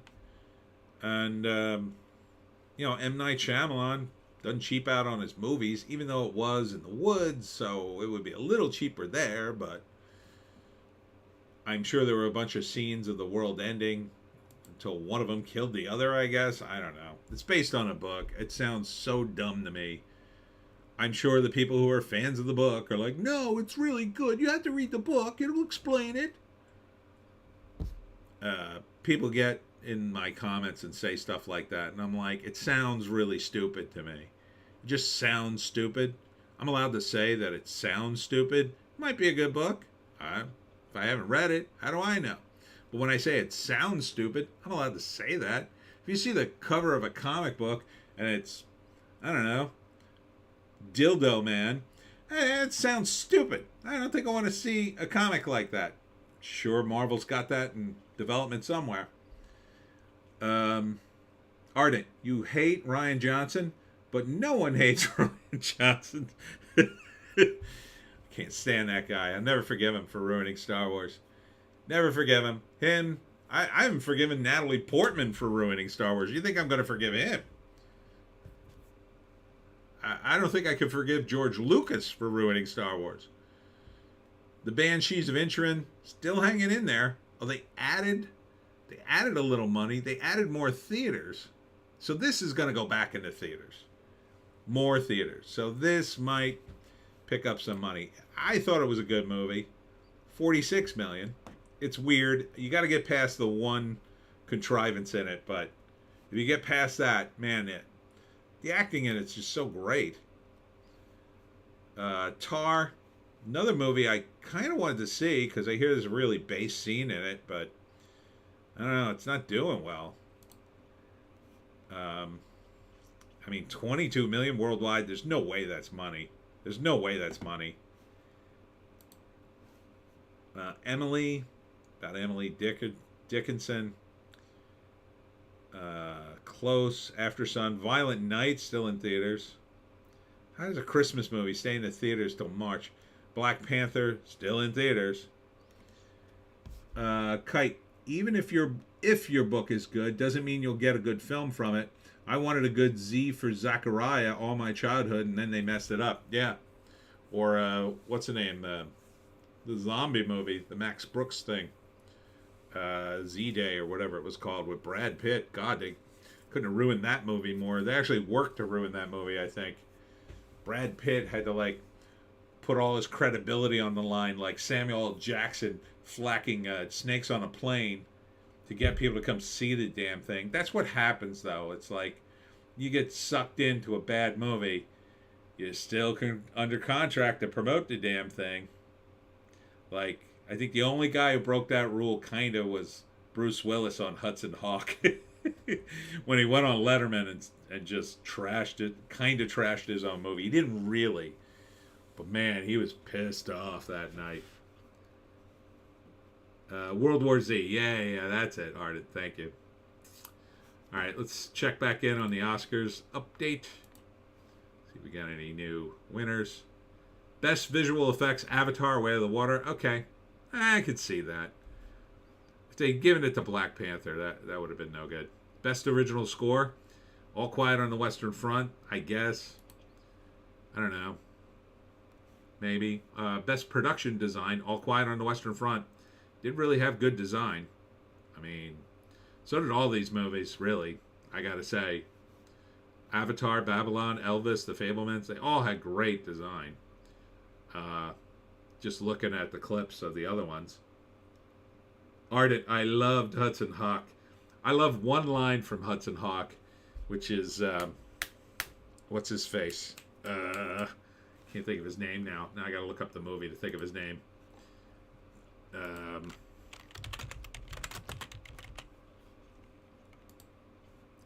Not Danny Aiello. Who is it? James Coburn. James Coburn has the funniest line in Hudson Hawk. He walks in and he goes, "Ah, Rome. I did my first barehanded strangulation in Rome." And he just delivers it so well. Other than that, the movie's an absolute train wreck in my view. There's Annie McDowell when she was hot. And Bruce Willis, before he lost his damn mind. Poor guy. He still had his hair there. That's right, he still had hair. Yeah, it's a weird movie, though. Danny Aiello. Danny Aiello was a thing. That's what cracked me up. Like, back in the day, Danny Aiello, they were just jamming him into everything. Left and right. Like, oh, everybody loves this guy. Let's put him in another movie. And you just be like, why is Danny Aiello in this movie? Doesn't make any sense. Like, it didn't make any sense to put him in Hudson Hawk, except to do a song where him and Bruce Willis sing. It's nuts. It's an absolute train wreck of a movie, in my view. Let's see what else we got going on.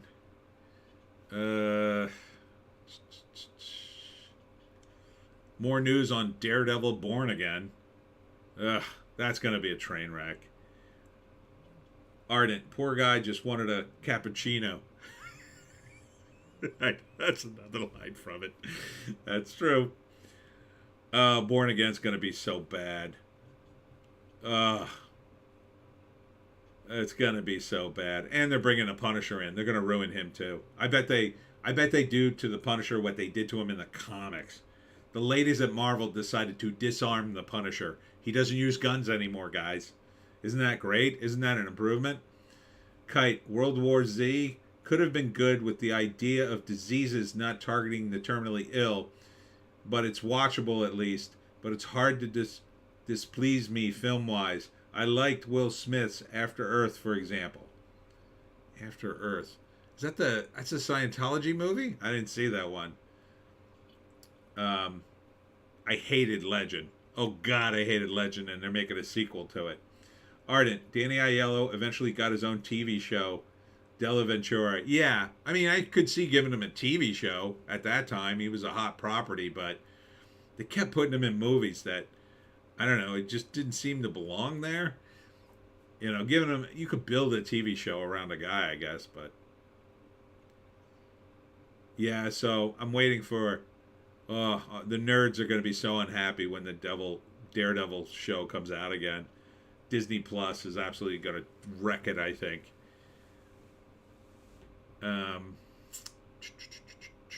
What else is going on? Michelle Yeoh and Ki Hugh Kwan star in Disney Plus series American Born Chinese. So they already got another show in the works. Okay. Oh, it's based on a graphic novel. I guess. Disney Plus. I ain't gonna watch it. Over at Deadline. Hugh Grant shuts down Oscar red carpet with awkward interview. Hugh Grant is popping off recently. He had to apologize because he apparently yelled at somebody on the set. I don't know how true it is. Maybe they're trying to destroy his career, but Ardent, they did what to the Punisher? Oh, he doesn't have any guns anymore in the comics. They changed his logo, and now he uses swords. He's a ninja. I swear to you that's true. And yeah, it's totally insane. They hate Trump supporters so much. They changed the Punisher just to get at people, because like a lot of cops use the Punisher logo, and soldiers, I think they hate men so much they did that. And they know manly men like the Punisher and like to use his logo on things because they think it's cool. They've completely, and they ruined the logo too. He doesn't have the logo anymore. They took the logo and I don't know, they put like horns on it. It looks so dumb. It looks so dumb. But yeah, I bet they do that. I'm betting money. I'll put down my chip right now to say they're going to do the exact same thing in the TV show. Kite. That article says people may be angry or inspired. LOL. Which one?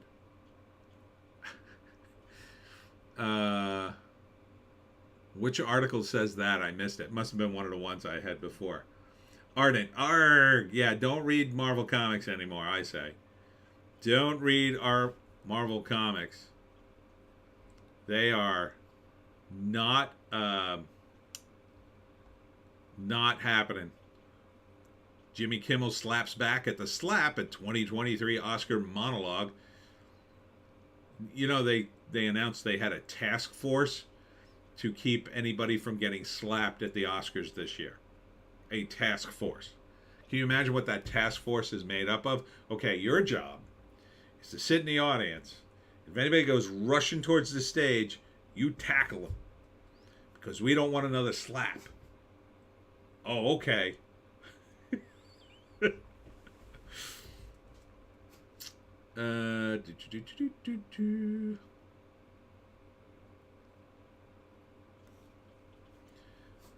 Second bank fails in spreading crisis. Fed say depositors at both will be made whole. Oh no, another bank? Oh no, this is not good. I hope you guys got your soup cans hidden in your basement, because we may be all broke very, very soon in the States. Oh my, that is not good. A second bank failed. This is Signature Bank. I don't know these banks. Thank God I don't know these banks, because then my money's not in it. Not that I have enough. The FDIC has to cover me because we have the FDIC, which is why the banks are in trouble in the first place. Ardent, thank the gods for the Iron Age guys. Yes, they're very good. I have to get them out a press release for my new book. Kite, the article was on the other page, but yeah, they hate anything that unites people because it ruins the narrative. Yeah, unless it unites them under the Ukraine or diversity. But this may unite a lot of people. Banks failing. Kite, thank heck I'm British. I'm already broke. Ardent, putting too big to fail on my bingo card. Yeah, probably. But Signature was a banker to crypto clients. Oopsie, that's not good. The bad news for us is Roku, the free channel, which I don't mind. I think Roku had a couple of good things on it. I think I watched one of them. They had like $500 million in the first bank that failed. So I don't know what Roku's going to do. I think they needed that money. Ardent waves from Canada to Kite. So this is not good. So here's why the FDIC is a bad idea. It sounds like a good idea on its surface. So the idea for the FDIC is the federal government here protects your money if your bank fails. So the rule right now is if you have $250,000 or less, the and the bank fails, the government gives you the money, so you don't lose all your money, right? So for a guy like me, yeah, that's an important thing. Kite, oh God, you are somehow worse off than me. Yeah, Canada's in rough shape. JC, crypto is a house of cards to begin with. I don't know, man. That's another thing, but maybe. Ardent, crypto was always an iffy thing. I mean, if you got in and out of it, it's just like anything else. I mean, they said the same things about certain stocks. If you buy at the right time and sell at the right time, this is not financial advice, by the way. I have to say that. Ardent, Roku had Weird, the Al Yankovic story. That was gloriously hyperbolic. It looked good. I kind of got pissed at Daniel Radcliffe, and I haven't seen it yet, but I probably should watch it before Roku collapses and then I can't watch it anymore. But anyhow, the reason the FDIC is a bad idea is this. Because your money's insured at any bank in the United States, nobody in here, most people who bank, don't care what their bank does. It doesn't matter. The only thing that matters is the convenience to get your money at an ATM. That's it, right? Why would you care? If you don't have more than $250,000, it doesn't matter, right? If the bank fails, the government will send you a check and you just go to the bank down the street. So because of that, nobody pays attention to how their bank invests the money. But see, in the old days, you had to pay attention to that because a bank could fail and you could lose all your money. So you wouldn't put your money in a bank that made risky investments. But now, since people don't care about that, the banks make all the risky investments they want. Because why not? The money's insured anyway, and if the risky investment pays off, they look like geniuses. If it doesn't, the U.S. government comes in and gives them money. So yeah, it's a bad idea, even though it sounds like a good idea. Ardent, see it. I did a review. I think I should probably see that. Yeah, it was a fun movie. It looked fun. But Daniel Radcliffe.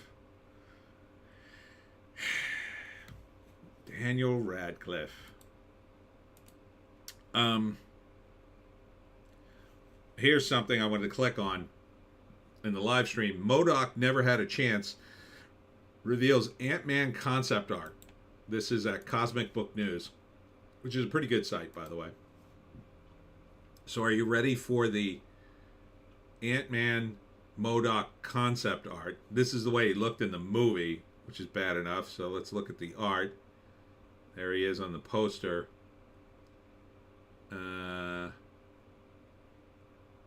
that's him in the concept art. I mean, it's kind of better. That's it. Well, that's slightly better. He's giant in that one. I guess that's it. I thought it was going to be a shocking revelation, but apparently it's not. And then Scoopers defends Brie Larson's sexist, racist right-wingers, incels to blame. Get ready to take the blame on this one, fellas. Oh, bad. The Marvel's coming out in November. If it comes out in November, oh, man, that movie ain't doing good. And Brie Larson's complaining about it now. So, oh, boy. The S that's going to hit the fan when this movie hits, there's no way Marvel's going to make money on this movie, I think. I think it's going to be a dumpster fire. They probably already spent too much money on this movie. They should probably can it like they did with Batgirl. But they kind of can't. I don't think they can at this point. probably too deep into it, and I don't think they care. I mean, Disney's so deep into ESG. What do they care if it's woke as F and nobody wants to see it? Even if they try to fix the movie, I don't even think they can make it work. How are you going to fix a movie like this girl power movie that nobody wants to see? Starring Brie Larson, the woman who called all her fans all sorts of names. And the Marvels barely has an audience, in my view. Ms. Marvel. Ardent Brie Larson already crapped all over white men when she released Captain Marvel. Totally done with her. Exactly. So who's going to see this thing? Who is it even for? Women? Women will bail out of the MCU because women don't go see movies for the same reason men do. They certainly don't. First off, most women weren't in the MCU at all. Just no interest in it. The only interest they had was twofold. One, if their boyfriend or husband was interested in it, or their kids. Then they'd go see the movie because it's like a group thing, and they like to support their SOs and kids or whatever. The other reason is because then it did get popular, the MCU got popular, and I see on dating apps or dating profiles all the time, women go, oh, I'm such a geek, I love Star Wars and Marvel. I love Marvel movies. But that's going away, right? Because Ant-Man kind of tanked. And once you take the shine off of something, who are the first people that bail? Well, the people who like to follow trends. Women tend to follow trends more than men do. Men will friggin' wear... some comedian used to do this bit, like, when men get to be, like, I don't know, 25, and they find an outfit they like, they'll wear that to work for the rest of their life. But women follow trends. They follow fashion trends and a lot of other trends. So they're definitely going to follow a trend and go into the movies. So when Marvel movies are hot, oh yeah, women will go see them. But when the shine wears off, they are not going to see the Marvels or anything else. They'll just be like, no, I used to be into that. Now I'm into this. They'll move to the next thing, which is bound to happen very soon, I think. And where's the women appeal here? I just don't see it. Because there are other women in it, that's not necessarily a thing for women to go see a movie. They like to see movies about relationships. They don't necessarily like to see movies about other women. Unless it's about relationships, and then they're usually in. So, I don't think they want to go see Brie Larson. I don't think they like Brie Larson. I don't think anybody likes Brie Larson. She had a shot with the guys because she's kind of hot. If they had dressed her like in skimpy little outfits, then the guys would have been like, oh, maybe I'll go see this movie. Same thing with Monica Rambeau. Not so much with Ms. Marvel. I think she's too young. And she's playing a teenager. But, this woke. I mean, who's going to go see this movie? I mean, who's it aimed at? I don't know. Women who haven't gotten the message about Marvel not being a hot commodity anymore. Guys who are so beaten down they're still gonna go support Marvel because I don't know. At this point, the biggest simps for Marvel I know won't go see Marvel movies. You're telling me they're gonna see the hated Brie Larson now? Most of them are going to see it just to make fun of it. How big of an audience is that? I don't think that's a big enough audience. And by the way, I don't think you should do that. I don't think the neurotic guys or any of the other guys who go, oh, I'm going to sit through the movie and rate it for you and talk about it. Don't go see it. Don't give them your money. Don't give them any money. Let this movie tank. Because once these movies really tank, like they lose $200 million on Ms. Marvels or the Marvels or whatever they're calling it, suddenly superhero movies are dead. Oh, we got a bunch of new movies in development, not the superhero stuff anymore. They may be doing that right now because that's behind the scenes. We don't have privy to it. Kite. Oh, she can blame me any day. I'll tell her to ask her lefty co-actors what they think of her. Yeah. Yeah, and apparently she's complaining about her co-actors too, I think. So, and she's an actress. She doesn't want to share the limelight. I'm sure she's pissed that it's not called Captain Marvel 2. I'm sure the moment her agent told her that, she threw a fit and punched a hole in a wall and said, "What the f?" But you know, and now she's trying to get in on the Fast and Furious franchise. The clock is ticking on Brie Larson. The moment her looks go, I don't think she's going to be getting much work. But especially with this sort of attitude, because the moment I see Brie Larson or any of these woke tards in a movie, I go, F these people. I don't want to support them. Ardent, what do you think the next phone trend will be? My money's on Westerns making a comeback. Film, not phone. Oh, okay. Film trend. Westerns making a comeback. I don't know. It's hard to say. What has to happen is a movie has to come out and it has to hit big, like insane amounts of money, and everybody loves it, and it's just too good for Hollywood not to make more of. That sort of happened, I think, with Top Gun to some extent in the Spider-Man movie, but I haven't seen anything in development yet, other than there was basically a Top Gun version of like the Korean War movie that one of the Top Gun guys was in, which I thought looked pretty good. But so maybe they'll try to do some Top Gun movies, but I don't think so. They're kind of expensive to do, and I think they're trying to quash Top Gun if they don't give it the damn Oscar. So I don't know. So maybe there's going to be this move to do military movies. It might be, with Creed, it could be the boxing movies. It sounds like possibly they got a lot of movies in development for that. Kite, last one I gave a chance was Doctor Strange Multiverse 1, and it was beyond disappointing. Just a Wanda sequel. The main character was diversity rainbow flag pin almost every shot. Yeah, that movie looked awful. And focused on with camera tricks. Yeah, American Chavez, in my view, never a character that had any kind of audience. Absolutely no business being in the Marvel movies at all, other than a side character that gets mentioned in a scene, maybe. To make her the main focus of a movie, they thought they could astroturf her as like the next big thing. That's all it is.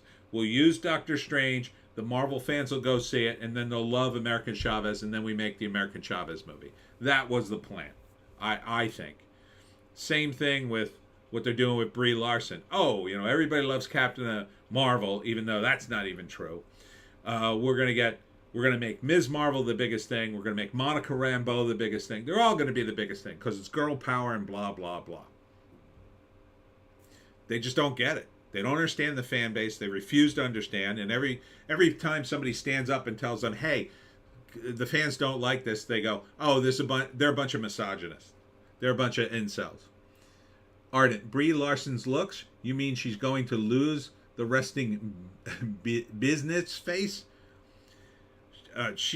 They pointed out that she started wearing skimpy clothes and posting on Instagram to try to win the fans back. I don't think it's going to help her. If she's not careful, she'll end up with an OnlyFans account someday.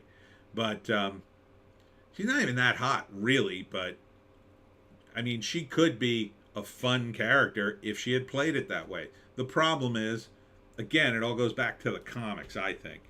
The comics are run, in my view, by a bunch of feminist weirdos who are determined to make, in their view, fanboys cry.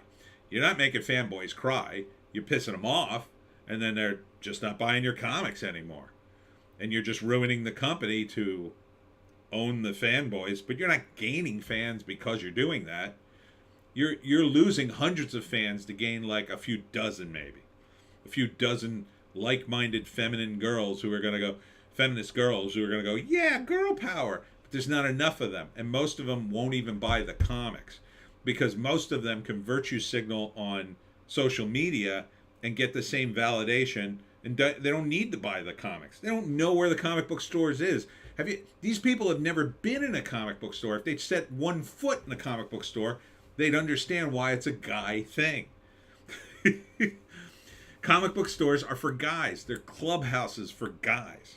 I used to go to the comic book store on a Saturday, And me and the other fanboys would just sit around and talk about comics, what was going on. It wasn't one, it was a sausage fest every week that I did that. Because there was never a girl walked in. And if a girl walked in, we'd all go, who the hell is this?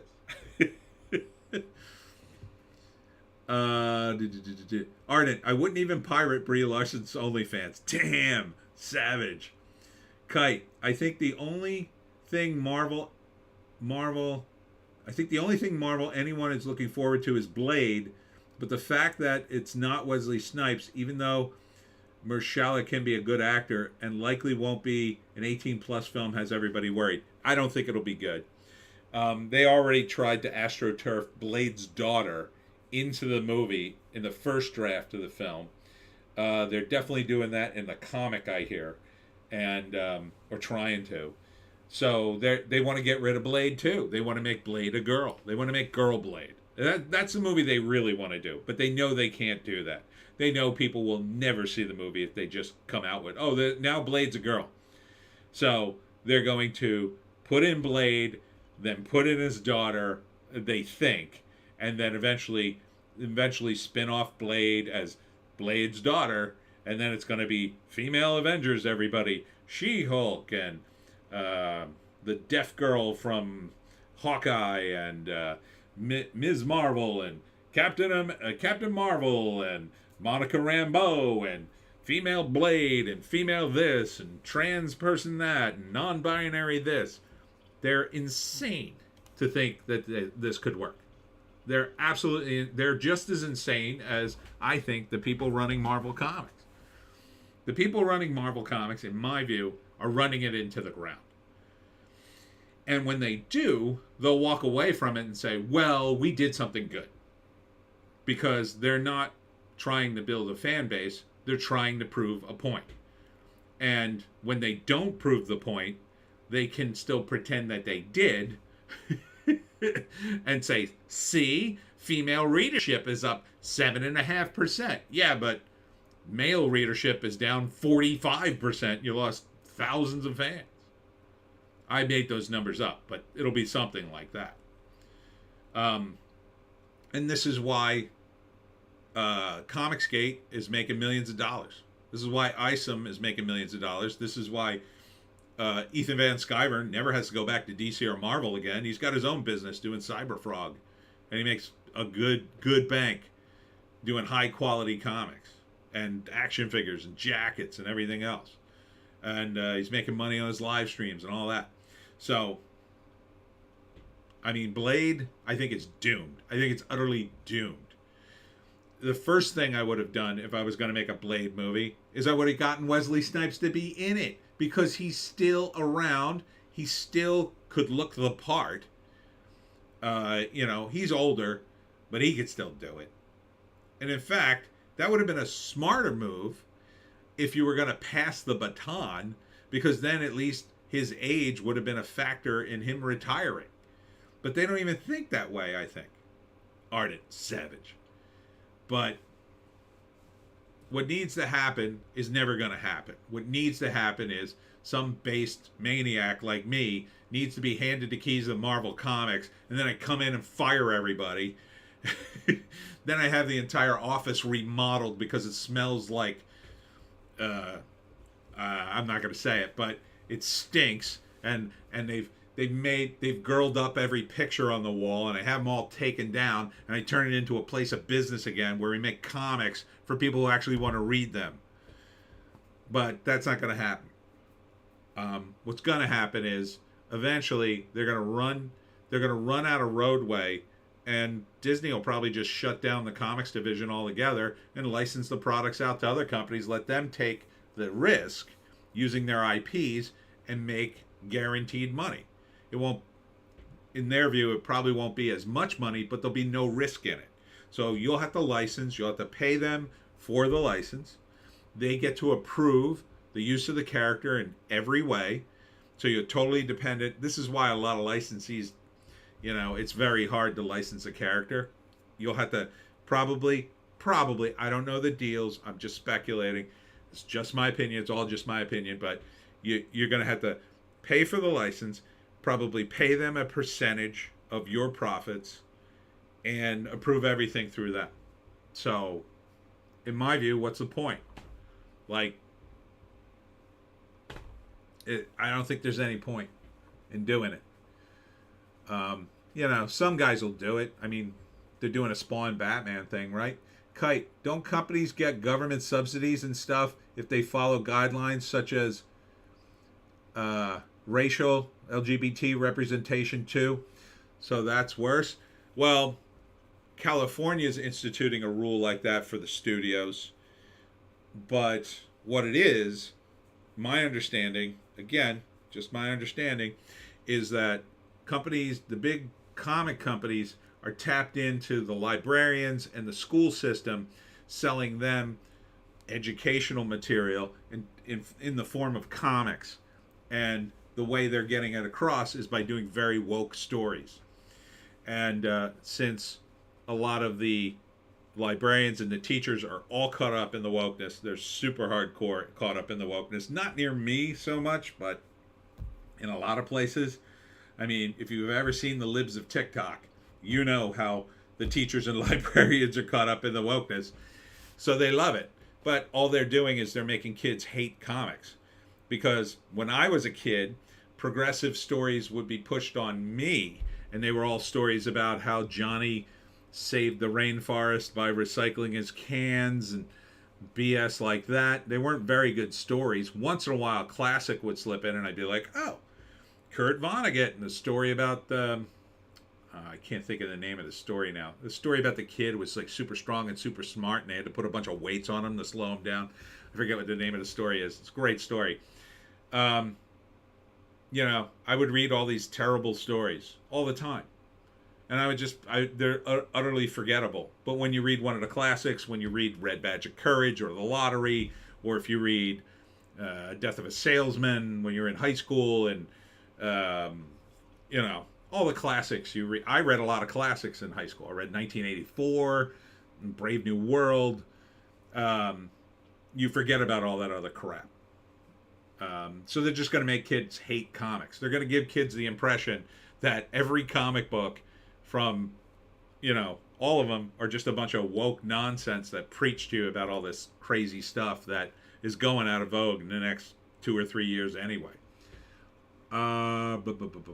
Sorry, I missed a lot of comments. Ardent, just go back to the Daredevil. I'm willing to bet they're going to manage to take him away from Christianity altogether. Oh, definitely. That probably won't even be a factor in the new show unless it's to complain about religion. Ardent, ESG scores, Kite. Yeah, some of it's that. I think that's going away too, though. I mean, there's definitely a battle going on with the whole ESG stuff. I mean, that's partly why the word is the Silicon Valley Bank was heavily into the ESG and climate stuff. And that's part of the reason they're failing, I think. Ardent, patchouli and vag. I was just trying to think of the right smell. But yeah, I would have the office remodeled.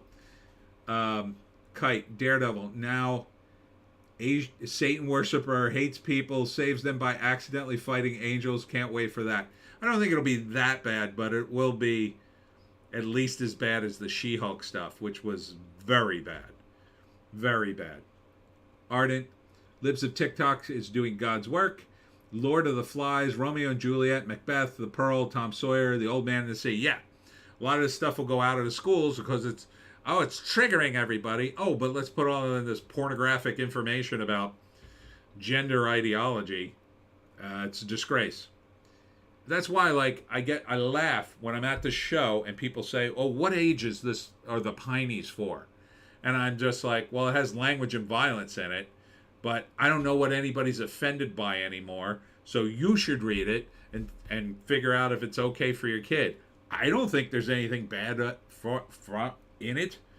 I mean, I wouldn't give it to a real little kid, I don't know, just learning to read. It's probably not a good book to learn to read on, but I think most kids would be fine with most of the Pineys. I mean, dropping an F-bomb now and again. I mean, that's the least of your worries if your kid's in school and you're reading a bunch of crap about gender identity, in my view. Kite. That makes me think. Some of the first things World War II Germany went after is books.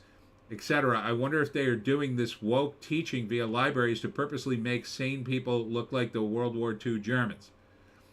Possibly. I mean, they're certainly framing that way now because every time, you notice DeSantis just removed a bunch of the stuff from Florida schools and they basically framed it that way. Oh, he's a book burner. Because one of the books that got caught up in it was Mouse by Art Spiegelman. Now, the reason it probably got caught up in it is there is some nudity in Mouse, but it's mouse nudity. And it is a good graphic novel, but it's not for little kids. I would say Mouse, older kids could probably read it. I think it would be fine. It's a good graphic novel. It teaches a good lesson, but Kite. Since they like to label anyone to the right of Stalin, the four-letter N-word, YouTube haters. Yeah, you gotta be careful not saying that. You get flagged. Ardent, the Driftwood people stories that I read for my buddy Cass on my channel are meant for kids, but could easily see people being concerned that it would be triggering. Yeah, and I was just at the dinner for the event I went to tonight, and two of the women at the table were former teachers. Now they're one was retired and one I think moved on to other work, but she was about old enough to be retired. And they both talked about how when they started teaching, they made their own lesson plans, right? Mouse was in Florida, says Jay-Z. Oh, okay. Sorry, I got it confused. So they both made their own lessons plan. So like one of the things they did was, because they taught in schools that were in the Pine Barrens, they had a fourth grade camping trip where they'd go into the pines, and then part of the trip was you would walk through the woods and the teacher would have you identify 3 different plants and 3 different animals. And then there was another woman there who was younger, who had been in that class and remembered that trip and thought it was like one of the best trips she ever took while she was in school. It changed her life, blah, blah, blah. And now they don't do it anymore because it's too big of a hassle to get permission, and everybody's worried about somebody being allergic and getting the school sued and all this stuff. JC, Florida was banning stuff like gender queer. Yes, that was the primary thing. And Mouse was what then? I guess that was Kentucky. I guess that was the Kentucky school. I don't remember, obviously. Anyhow, these teachers used to do these custom-made things. You can't do a camping trip in the woods necessarily for kids, say, in New York City. That would be a permission slip situation. But these teachers lived in the Pine Barrens. Everybody who went to their school lived in the Pine Barrens. The Pine Barrens was all around them. All they had to do was go out of the school to go into the Pine Barrens. One of the teachers told the story how she went out into the pines in the school property and got flagged because they considered that a field trip and she didn't have permission slips for it.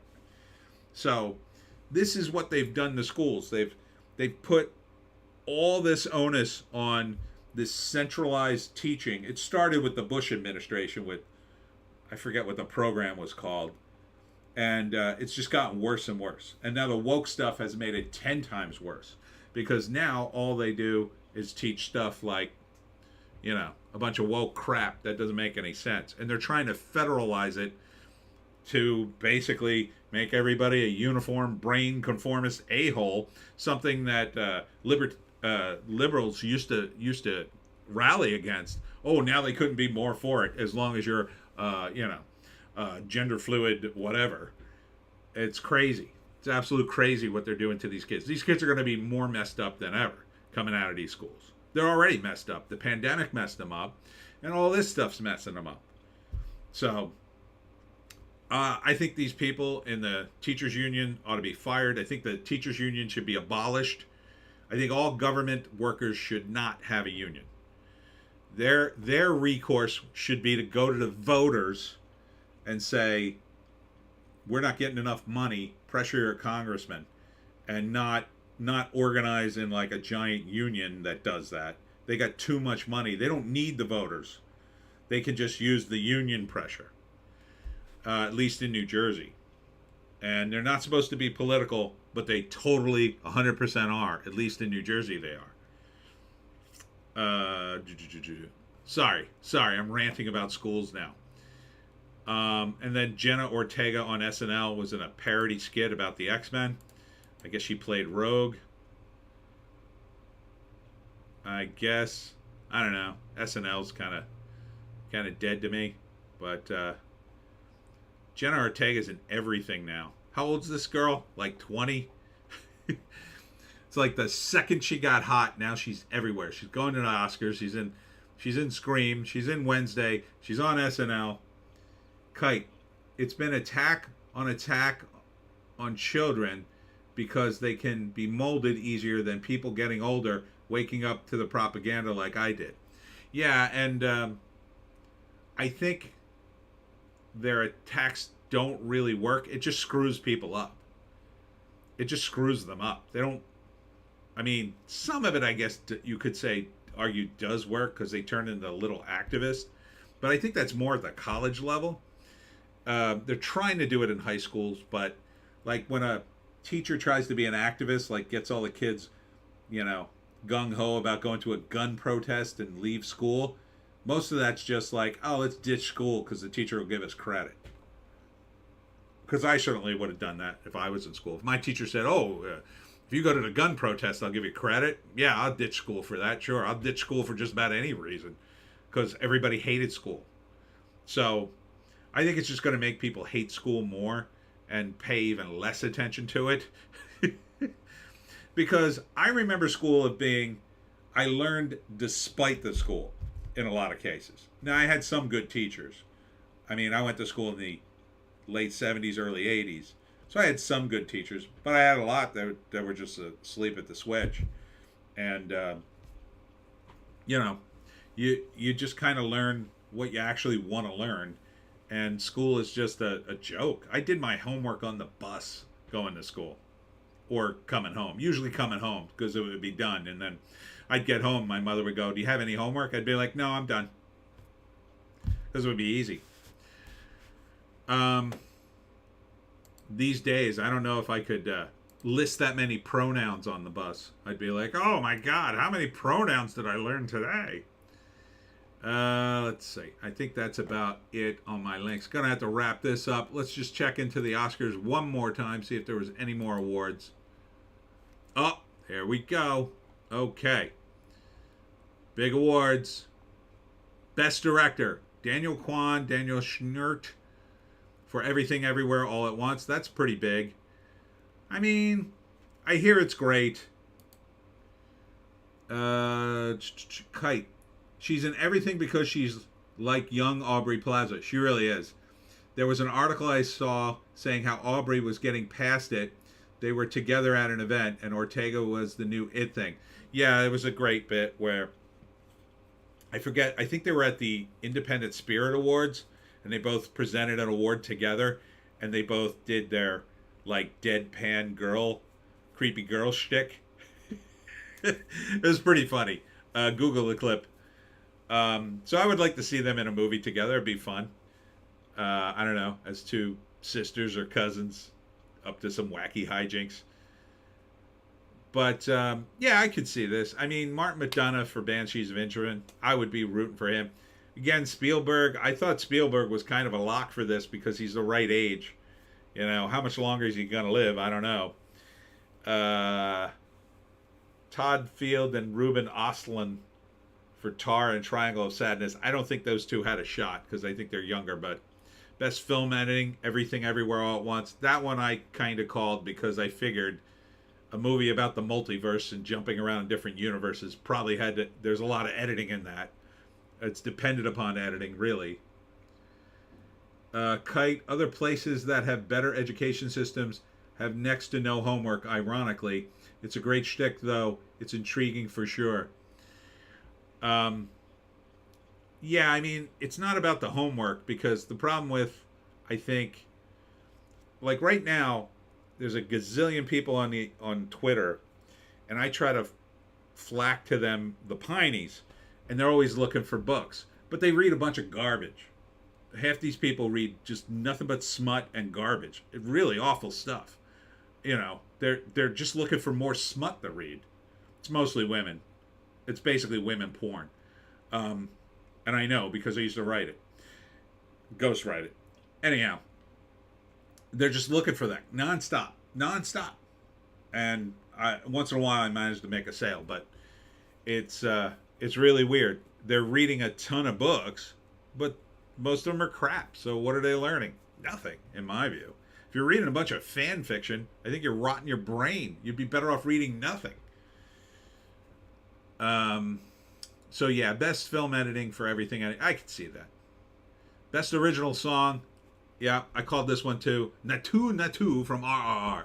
Because it was the only thing I think it got nominated for. It should have been nominated at least for Best International Film. This was a phenomenon in India. It's a good movie if you haven't seen it. So yeah, I think that was a lock. I think it's the only reason they just wanted to give RRR award, but I think it probably should have gotten it for. I think it should have at least gotten a nomination for International Best Picture. I mean, All Quiet on the Western Front is a better movie, I'll admit, but this was RRR was pretty epic. Kite makes sense how 50 Shades of Grey went wild for a while. Oh God. Best sound, Top Gun Maverick, absolutely 100% deserved it. I was rooting for it. I mean, the other ones, maybe All Quiet on the Western Front, but man, sitting in the theater watching Top Gun, it felt like you were in the plane. That sound was amazing, and I never say that about a movie. I've said it. I've said that it's bad. It was terrible in Blade Runner 2046, but I was in one of those weird theaters that had vibrating chairs. It was awful. Totally distracted from the movie. Best adapted screenplay, Women Talking. Now this worries me because Top Gun Maverick, it was one of the few categories that was nominated. It better win for Best Picture.